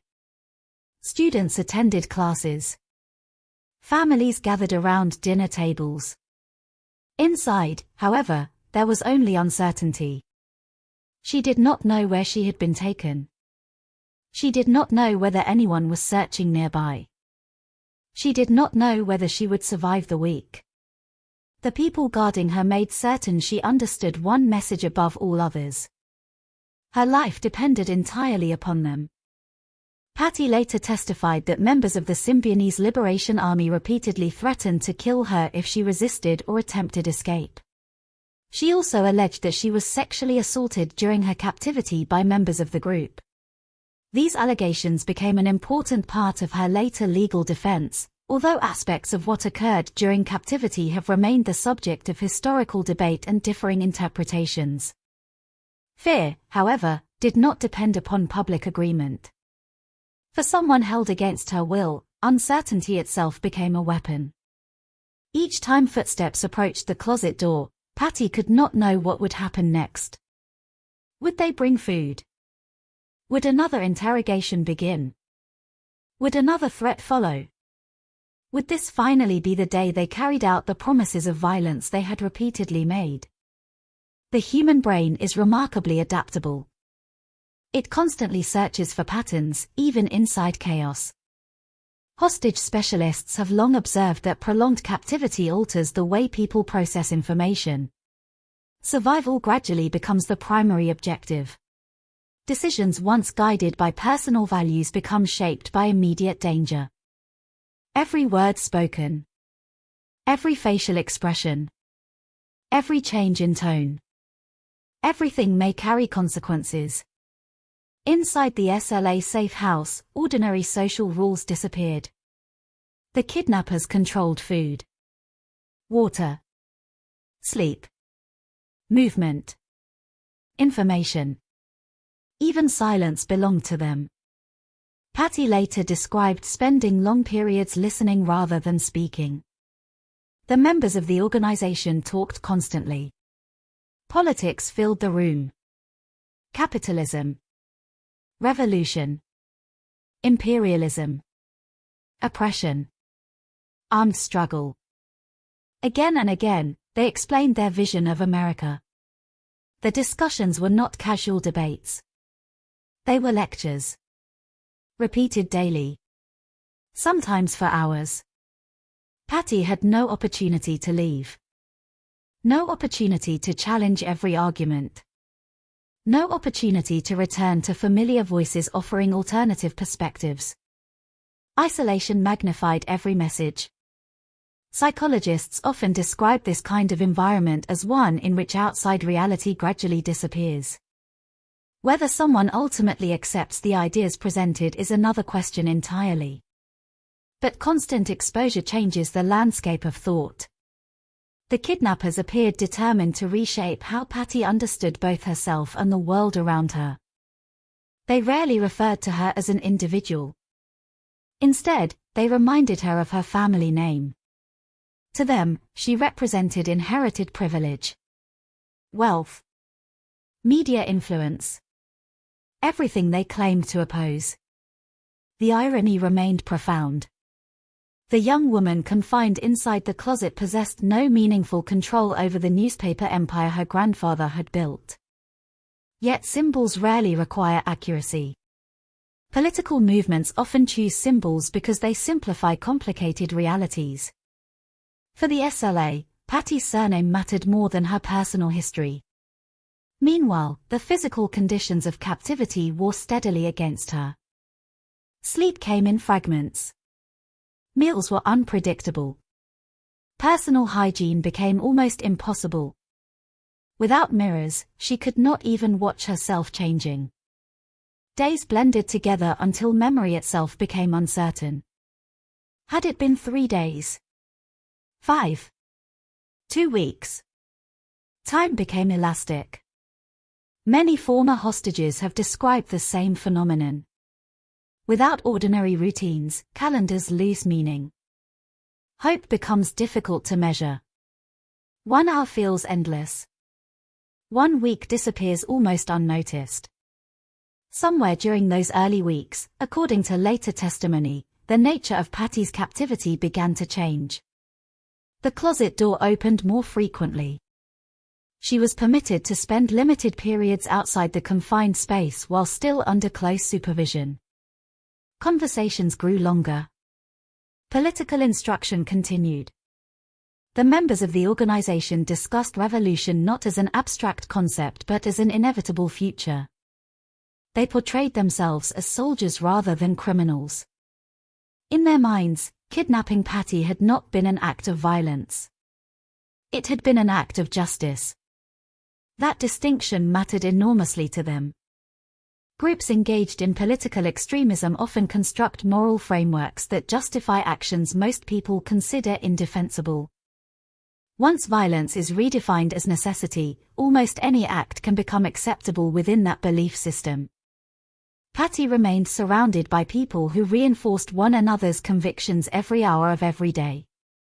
No dissenting voices entered the room. No family members. No friends. No lawyers. No police officers. Only the kidnappers. The imbalance of power was overwhelming. Years later, legal experts would ask whether anyone could maintain complete psychological independence under such conditions. Others argued that many hostages throughout history had resisted despite similar circumstances. The debate continues. What cannot be disputed is the extraordinary pressure created by prolonged isolation combined with dependence upon captors for survival. At some point, practical realities also emerged. The SLA could not keep Patty permanently locked inside a closet.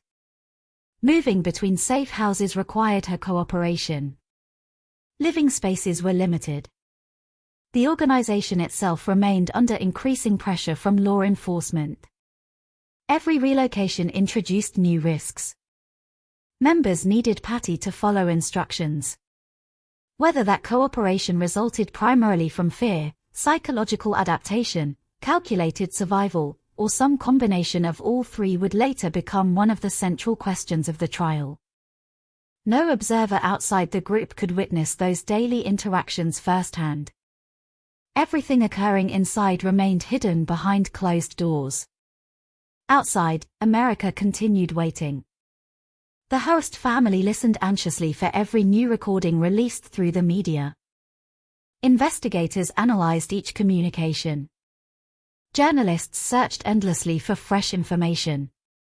None of them could see what Patty herself later described as a slow erosion of certainty. Captivity often changes people in subtle ways before dramatic changes become visible. Language shifts. Habits change. Priorities narrow. The future shrinks until surviving the next day becomes the only realistic objective. Whether those adaptations disappear immediately after rescue is another matter entirely. Trauma rarely follows predictable rules. Inside the safe house, Patty's former identity existed increasingly as a memory rather than a daily reality. The familiar rhythms of university life disappeared. No classes. No evenings with Stephen. No quiet walks through Berkeley. No telephone conversations with family. Everything connecting her to her previous life had been severed. The kidnappers understood the importance of that separation. Isolation does more than prevent escape. It prevents comparison. Without outside reference points, even extraordinary situations can slowly begin to feel routine. The human mind possesses an astonishing ability to normalize almost anything if forced to endure it long enough.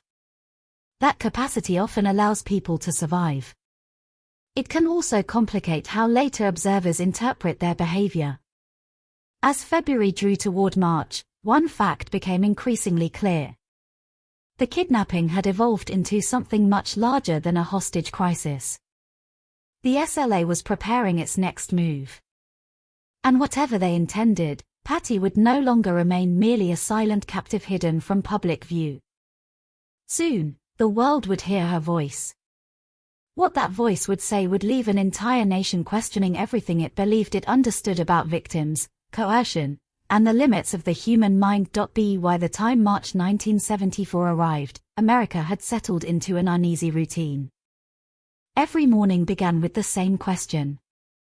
Had there been any news about Patty Hearst? Television networks interrupted their regular broadcasts whenever a rumor surfaced.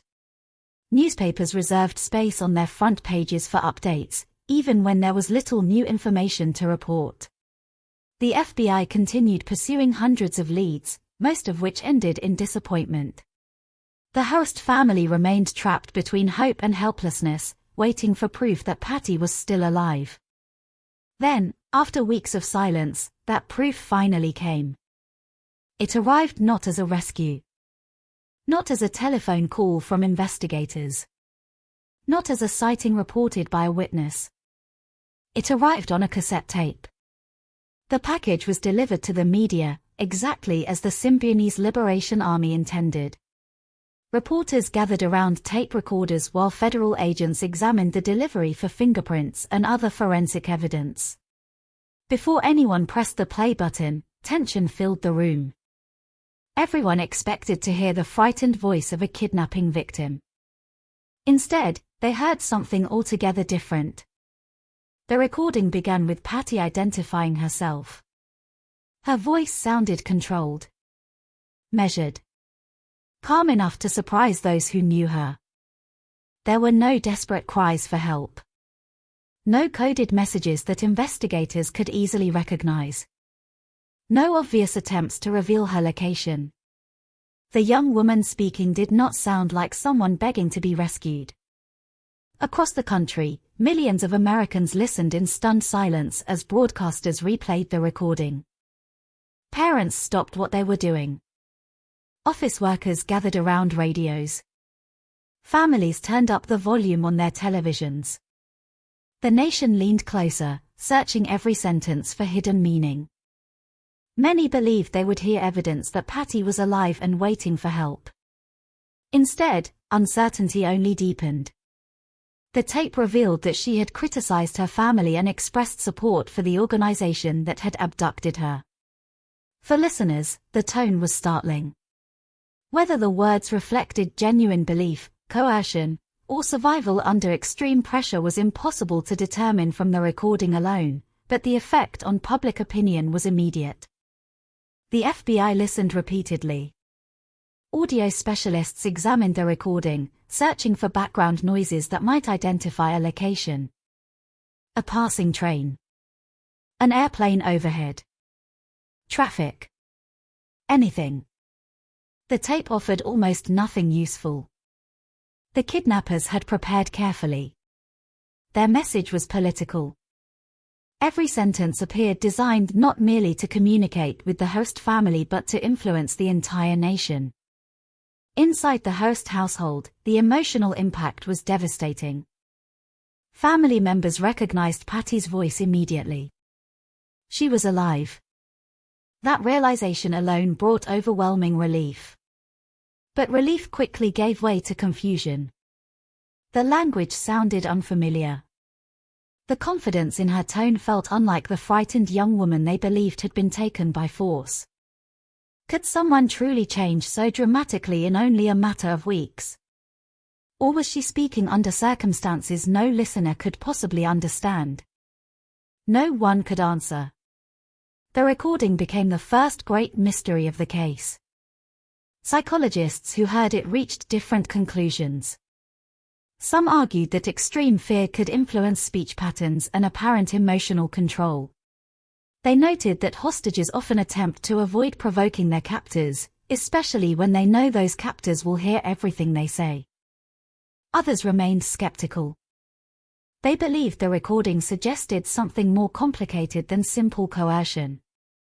The public quickly divided into competing camps. Some insisted Patty was sending hidden signals. Others believed she had begun identifying with her captors. The phrase Stockholm Syndrome appeared frequently in newspaper discussions, even though the concept itself was still relatively new and remained controversial among mental health professionals. Meanwhile, inside the SLA, the recording had accomplished exactly what the organization wanted. Attention. For a group with only a handful of members, they now dominated international headlines. Their communiques appeared on front pages beside statements from presidents and governors. The organization had transformed itself from an obscure extremist group into one of the most discussed subjects in America. Every new statement they released guaranteed another cycle of media coverage. The kidnapping had become a stage. The hostage had become part of the performance. Yet behind the political spectacle remained an uncomfortable human reality. No one outside the safe houses knew the conditions under which Patty had recorded those messages. No one knew who stood nearby. Whether weapons were visible. Whether threats had been made moments earlier. Whether she believed saying the wrong words might cost her life. Audio recordings preserve voices. They do not preserve circumstances. That distinction would later become one of the most fiercely debated issues during her trial. As days passed, additional communications followed. The organization continued issuing political declarations through the media. Patty's voice appeared again, increasingly intertwined with the rhetoric of the SLA. She spoke less like someone describing captivity and more like someone participating in the group's public messaging. For many Americans, this shift was deeply unsettling. Victims were expected to plead for rescue. Patty did not. Victims were expected to condemn their kidnappers. She appeared not to. The discrepancy challenged deeply held assumptions about how people behave under extreme pressure. Federal investigators refused to draw immediate conclusions. Experienced agents understood that hostage behavior could be extraordinarily complex. Compliance alone did not necessarily indicate loyalty. Survival often demanded cooperation. The challenge lay in distinguishing genuine belief from behavior shaped by fear. That distinction is rarely obvious from the outside. As the investigation continued, the Hearst family faced relentless public scrutiny. Every decision they made became national news. Commentators questioned whether they should continue meeting the SLA's demands. Others argued that doing so encouraged future kidnappings. The family found themselves trapped inside an impossible moral dilemma. Ignore the kidnappers, and Patty's life might be endangered. Cooperate with them, and they risked strengthening the very organization responsible for her disappearance. There was no choice free of consequences. Beyond the Hearst household, political reactions grew increasingly heated. Some Americans viewed the SLA as terrorists exploiting a vulnerable young woman for propaganda. Others, though vastly fewer in number, regarded the group as radical activists exposing economic inequality through dramatic means. The kidnapping became more than a criminal investigation. It evolved into a national argument about politics, violence, media, privilege, and power. Berkeley itself found renewed attention. Journalists poured into the city seeking interviews with classmates, professors, neighbors, and anyone who had ever crossed paths with Patty. Reporters searched coffee shops where she had once studied. Cameras lingered outside the apartment where the kidnapping had occurred. Ordinary streets suddenly carried extraordinary significance simply because they had become part of the story. Stephen Weed struggled with his own private anguish. He replayed the attack repeatedly in his mind. Every decision. Every movement. Every second. Like many survivors of violent crime, he searched endlessly for moments he wished he could change. Could he have fought harder? Moved faster? Seen the danger sooner? Such questions rarely produce comforting answers. They only deepen wounds that already exist. Meanwhile, somewhere inside another hidden location, Patty's life continued moving farther away from the person she had been only weeks earlier. Her former routine had vanished completely. The outside world now knew her only through carefully controlled recordings released by the people holding her captive. The kidnappers understood the power of those recordings. Every message accomplished multiple goals simultaneously. They reassured supporters that the organization remained active. They frustrated investigators. They manipulated public opinion. Most importantly, they transformed uncertainty into psychological pressure. No one could confidently explain what was happening inside Patty's mind. Perhaps not even Patty herself. Trauma rarely follows a straight path. People adapt. They compartmentalize. They suppress fear in order to survive another day. Observers watching from a safe distance often expect consistency from victims. Real life offers something far more complicated. Weeks of isolation, dependency, uncertainty, and constant ideological exposure can produce behaviors that appear contradictory, even to the people experiencing them. History would later attempt to fit Patty Hearst into simple categories: victim, accomplice, survivor, revolutionary. None of those labels fully captured the uncertainty surrounding those early recordings. They raised far more questions than they answered. And then, just when the nation believed the mystery could grow no stranger, another event occurred that shattered every remaining assumption. Within weeks, America would no longer be listening only to Patty's voice. It would see her. Not behind bars. Not being rescued. But standing inside a bank, holding a rifle. The image would become one of the most unforgettable photographs of the 20th century, and from that moment forward, the debate over who Patty Hearst truly was would never again be the same. Until the middle of April 1974, the American public still held onto one comforting belief. Whatever Patty Hearst had said on those recorded tapes, she was still, above all else, a kidnapping victim. The words might have been forced. The political statements might have been rehearsed. The criticism of her family might have been spoken under unimaginable pressure. Many people believed that somewhere behind every recording was the frightened 19-year-old who had been dragged screaming from her apartment in Berkeley. That belief survived for more than 2 months. It would collapse in less than 3 minutes. On the morning of April 15th, San Francisco awakened like any other Monday. Office workers hurried toward downtown buildings carrying briefcases and newspapers tucked beneath their arms. Streetcars rattled through intersections crowded with commuters. Bank employees unlocked vaults, balanced cash drawers, and prepared for another ordinary business day. Customers arrived one after another, thinking about paychecks, deposits, and bills. No one entering the Hibernia Bank branch imagined they were about to become witnesses to one of the most famous robberies in American history. Just before noon, several individuals entered the bank. At first glance, nothing appeared unusual. Banks welcomed strangers every day. People came and went constantly. Employees smiled politely while continuing their routine work. Then everything changed. Weapons appeared. Voices rose sharply. Orders filled the room. The atmosphere shifted almost instantly from ordinary business to absolute terror. Customers froze where they stood. Some instinctively raised their hands. Others dropped to the floor before anyone instructed them to do so. A mother instinctively pulled her child closer. A bank teller later remembered the overwhelming silence that followed the first shouted command. Fear has a way of draining sound from a room. The robbers moved with purpose. There was little hesitation. They appeared to know exactly where they were going and exactly how much time they could afford to spend inside the building. One individual watched the entrance. Another focused on employees behind the counters. Others demanded money.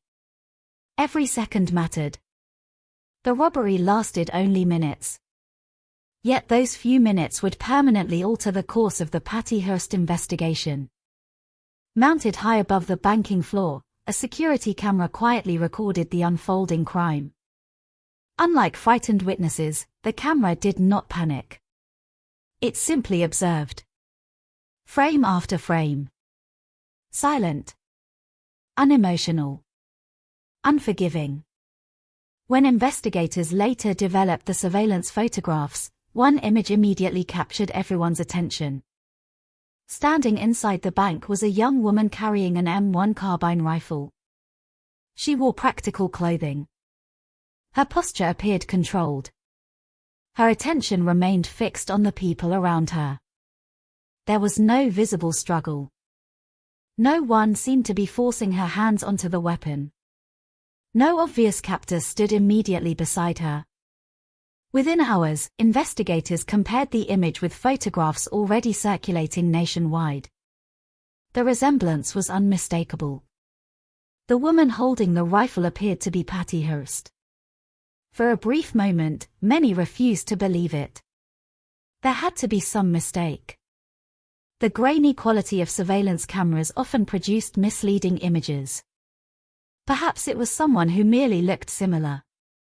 Perhaps investigators were rushing to conclusions. Perhaps the kidnappers had deliberately chosen a woman resembling Patty to create confusion. But as additional photographs emerged and eyewitness accounts accumulated, doubt steadily disappeared. The FBI reached a conclusion that stunned the nation. The woman in the bank was Patty Hearst. News organizations interrupted regular programming almost immediately. Newspapers rushed out special editions.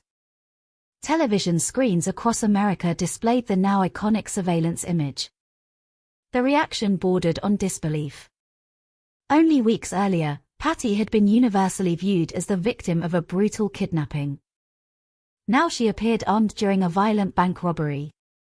The transformation seemed impossible. Questions erupted faster than anyone could answer them. Had she willingly joined the Symbionese Liberation Army? Was she acting under direct threats? Could someone be psychologically manipulated into participating in crimes committed by the very people responsible for their captivity? Or had something else occurred entirely? The photograph became more than evidence. It became a symbol. Every observer saw something different. To some, the rifle represented coercion.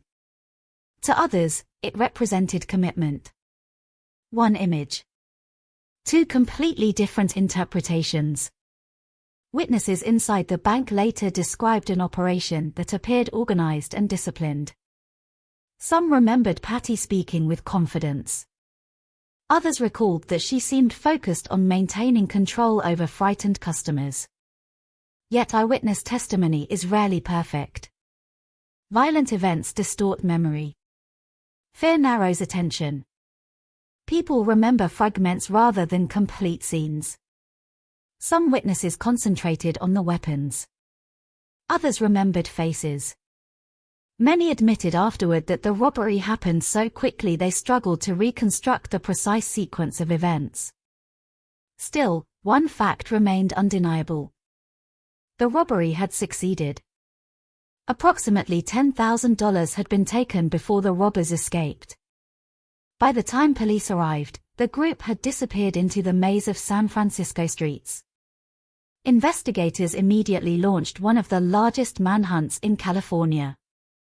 Roadblocks were established. Descriptions of vehicles were distributed. Witnesses underwent lengthy interviews. The surveillance photographs were enlarged, examined, and circulated nationwide. The FBI now confronted an investigation that had fundamentally changed. They were no longer searching only for kidnappers. They also had to determine Patty's legal status. Was she still exclusively a hostage? Or had she become an active participant in criminal activity? That distinction carried enormous consequences. Behind closed doors, federal officials debated the evidence. Some investigators urged caution. Hostages have historically committed crimes while under coercion. Fear of execution can drive people to acts they would never otherwise consider. Others believed the available evidence suggested increasing voluntary involvement. The surveillance photographs appeared to show composure rather than visible distress. The public, meanwhile, reached conclusions long before investigators could. Letters poured into newspaper offices. Radio talk shows filled with callers expressing outrage, sympathy, or confusion. Families argued over dinner tables. Co-workers debated during lunch breaks. Universities hosted heated discussions. The nation divided almost overnight. For the Hearst family, the publication of the bank photographs created another devastating emotional blow. The daughter they had desperately hoped to rescue now stood accused in the court of public opinion. They continued insisting she remained under the control of the SLA. Privately, however, they could not fully understand what had happened during the weeks since her kidnapping. No parent could. The gulf between the Patty they remembered and the Patty shown in the surveillance photographs seemed almost impossible to bridge. Stephen Weed faced an equally painful reality. He recognized the woman in the photographs immediately. But recognition did not bring understanding. He struggled to reconcile the gentle young woman who had shared an apartment with him only months earlier with the armed figure staring back from newspaper front pages. Friends later recalled the overwhelming disbelief that spread through Patty's social circle. Some insisted she must still be acting under duress. Others quietly admitted they no longer knew what to believe. The uncertainty proved emotionally exhausting. Inside the SLA, the robbery represented a triumph of propaganda. The organization had accomplished something extraordinary. Not only had they successfully robbed a bank, but they had ensured that every newspaper in America would publish their most valuable symbol. Patty Hearst. Whether she acted willingly or unwillingly became almost secondary to the organization's immediate objective. Attention. Once again, they dominated national headlines. Psychologists watching the case recognized that the public itself was becoming emotionally invested in choosing sides. Human beings generally prefer simple narratives. Heroes. Villains. Victims. Criminals. The Patty Hearst case stubbornly resisted every attempt at simplification. The bank robbery forced Americans into uncomfortable territory where certainty became increasingly difficult. Legal scholars began discussing concepts that had rarely reached mainstream audiences. Coercion. Psychological dependency. Trauma responses. Criminal responsibility. The robbery transformed the case from a straightforward kidnapping investigation into a profound legal and psychological dilemma. Even decades later, the surveillance photograph remains one of the defining images of 20th-century American crime. Some viewers still see terror hidden behind determination. Others see deliberate commitment. The camera captured posture. It captured clothing. It captured a weapon. What it could never capture was the invisible state of mind behind the eyes looking back toward the frightened people inside the bank. That question would haunt investigators, psychologists, jurors, and historians for generations. As federal agents intensified their search, the members of the Symbionese Liberation Army disappeared once again into California's sprawling landscape. Patty disappeared with them. She was no longer simply America's most famous kidnapping victim. She had become America's most controversial fugitive. And the violence surrounding the SLA was only beginning to escalate. Within weeks, another confrontation would erupt, one so explosive that it would be broadcast live across the nation, ending in flames, gunfire, and death. The photograph from the Hibernia bank robbery changed everything. Until that moment, the Symbionese Liberation Army had been viewed primarily as the group that had kidnapped Patty Hearst. Now they had demonstrated something far more dangerous.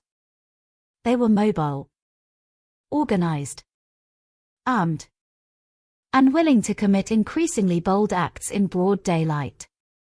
For law enforcement agencies across California, the urgency intensified overnight. The FBI expanded its investigation. Local police departments exchanged intelligence daily. Surveillance increased around known associates of radical organizations. Informants were questioned again. Apartments connected to political extremists were quietly monitored. Every anonymous tip, no matter how unlikely, received attention. Yet despite the enormous effort, the SLA seemed to vanish. The organization operated through a network of temporary safe houses, moving frequently enough to frustrate investigators. Members used false identities, borrowed vehicles, and relied on sympathizers willing to provide shelter or supplies. They understood that remaining unpredictable was their greatest defense. Every day they remained free increased their confidence. Every failed search embarrassed the authorities. For the public, however, the mystery deepened. Patty Hearst had now appeared publicly with the organization, but she had disappeared again just as quickly. No one knew where she was sleeping. No one knew whether she was guarded every hour of the day. No one knew whether she still hoped to escape. The only certainty was that somewhere in California, the country's most wanted extremist group continued planning its next move. Law enforcement desperately needed a breakthrough. It arrived almost by accident. In May 1974, investigators received information that eventually directed attention toward a modest house on East 54th Street in Los Angeles. From the outside, the residence looked entirely ordinary. It stood among other homes where children played in front yards and neighbors greeted one another across fences. Nothing about the building suggested it had become the headquarters of one of America's most notorious extremist organizations. Yet investigators believed several SLA members were inside. Police began watching the house from a distance. The surveillance was cautious. No one wanted another opportunity for the suspects to disappear. Officers observed movement inside. Curtains shifted. Lights appeared and disappeared.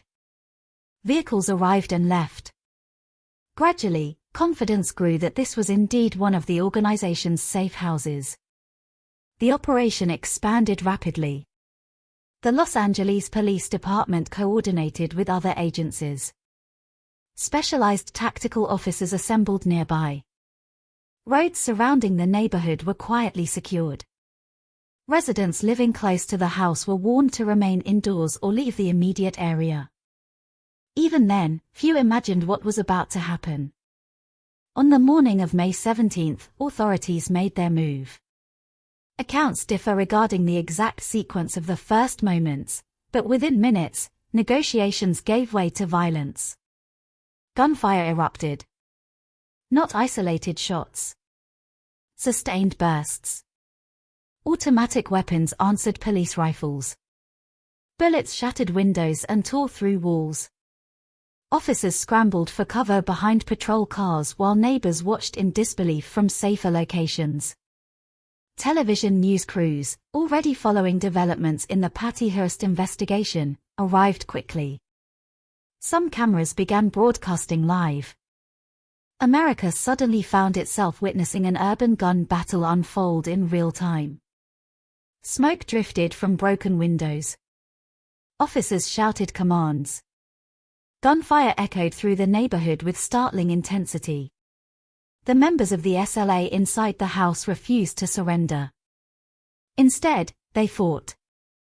The exchange continued far longer than many expected. Thousands of rounds were reportedly fired during the confrontation. Each passing minute increased the danger for everyone involved. The house itself slowly began to disintegrate. Windows exploded outward.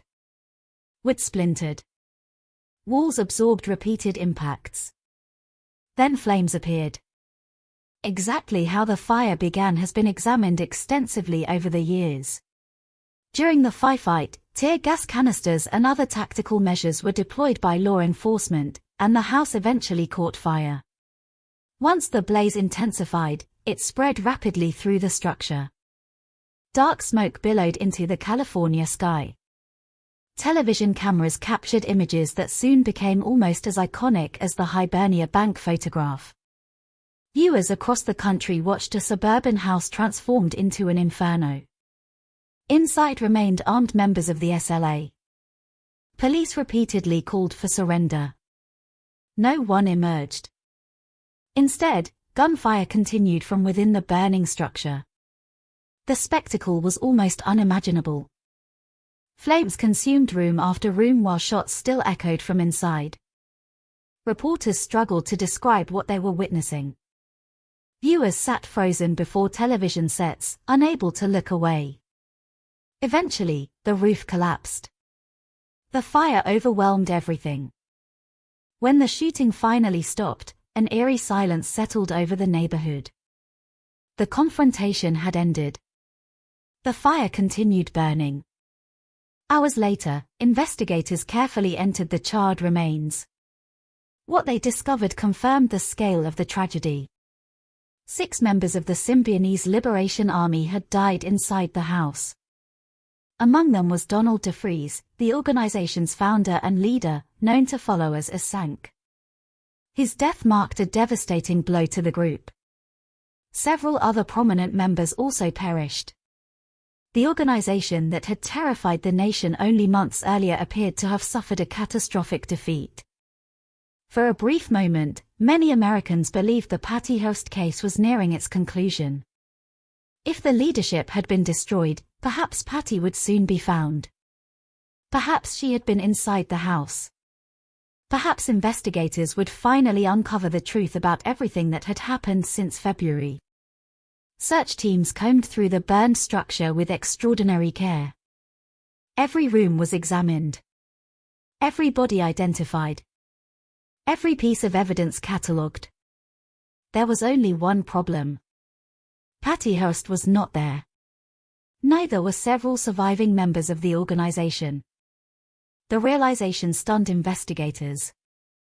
Despite the dramatic confrontation, the case was far from over. Somehow, Patty and a small group of SLA members had avoided the raid entirely. Exactly where they had been remained uncertain.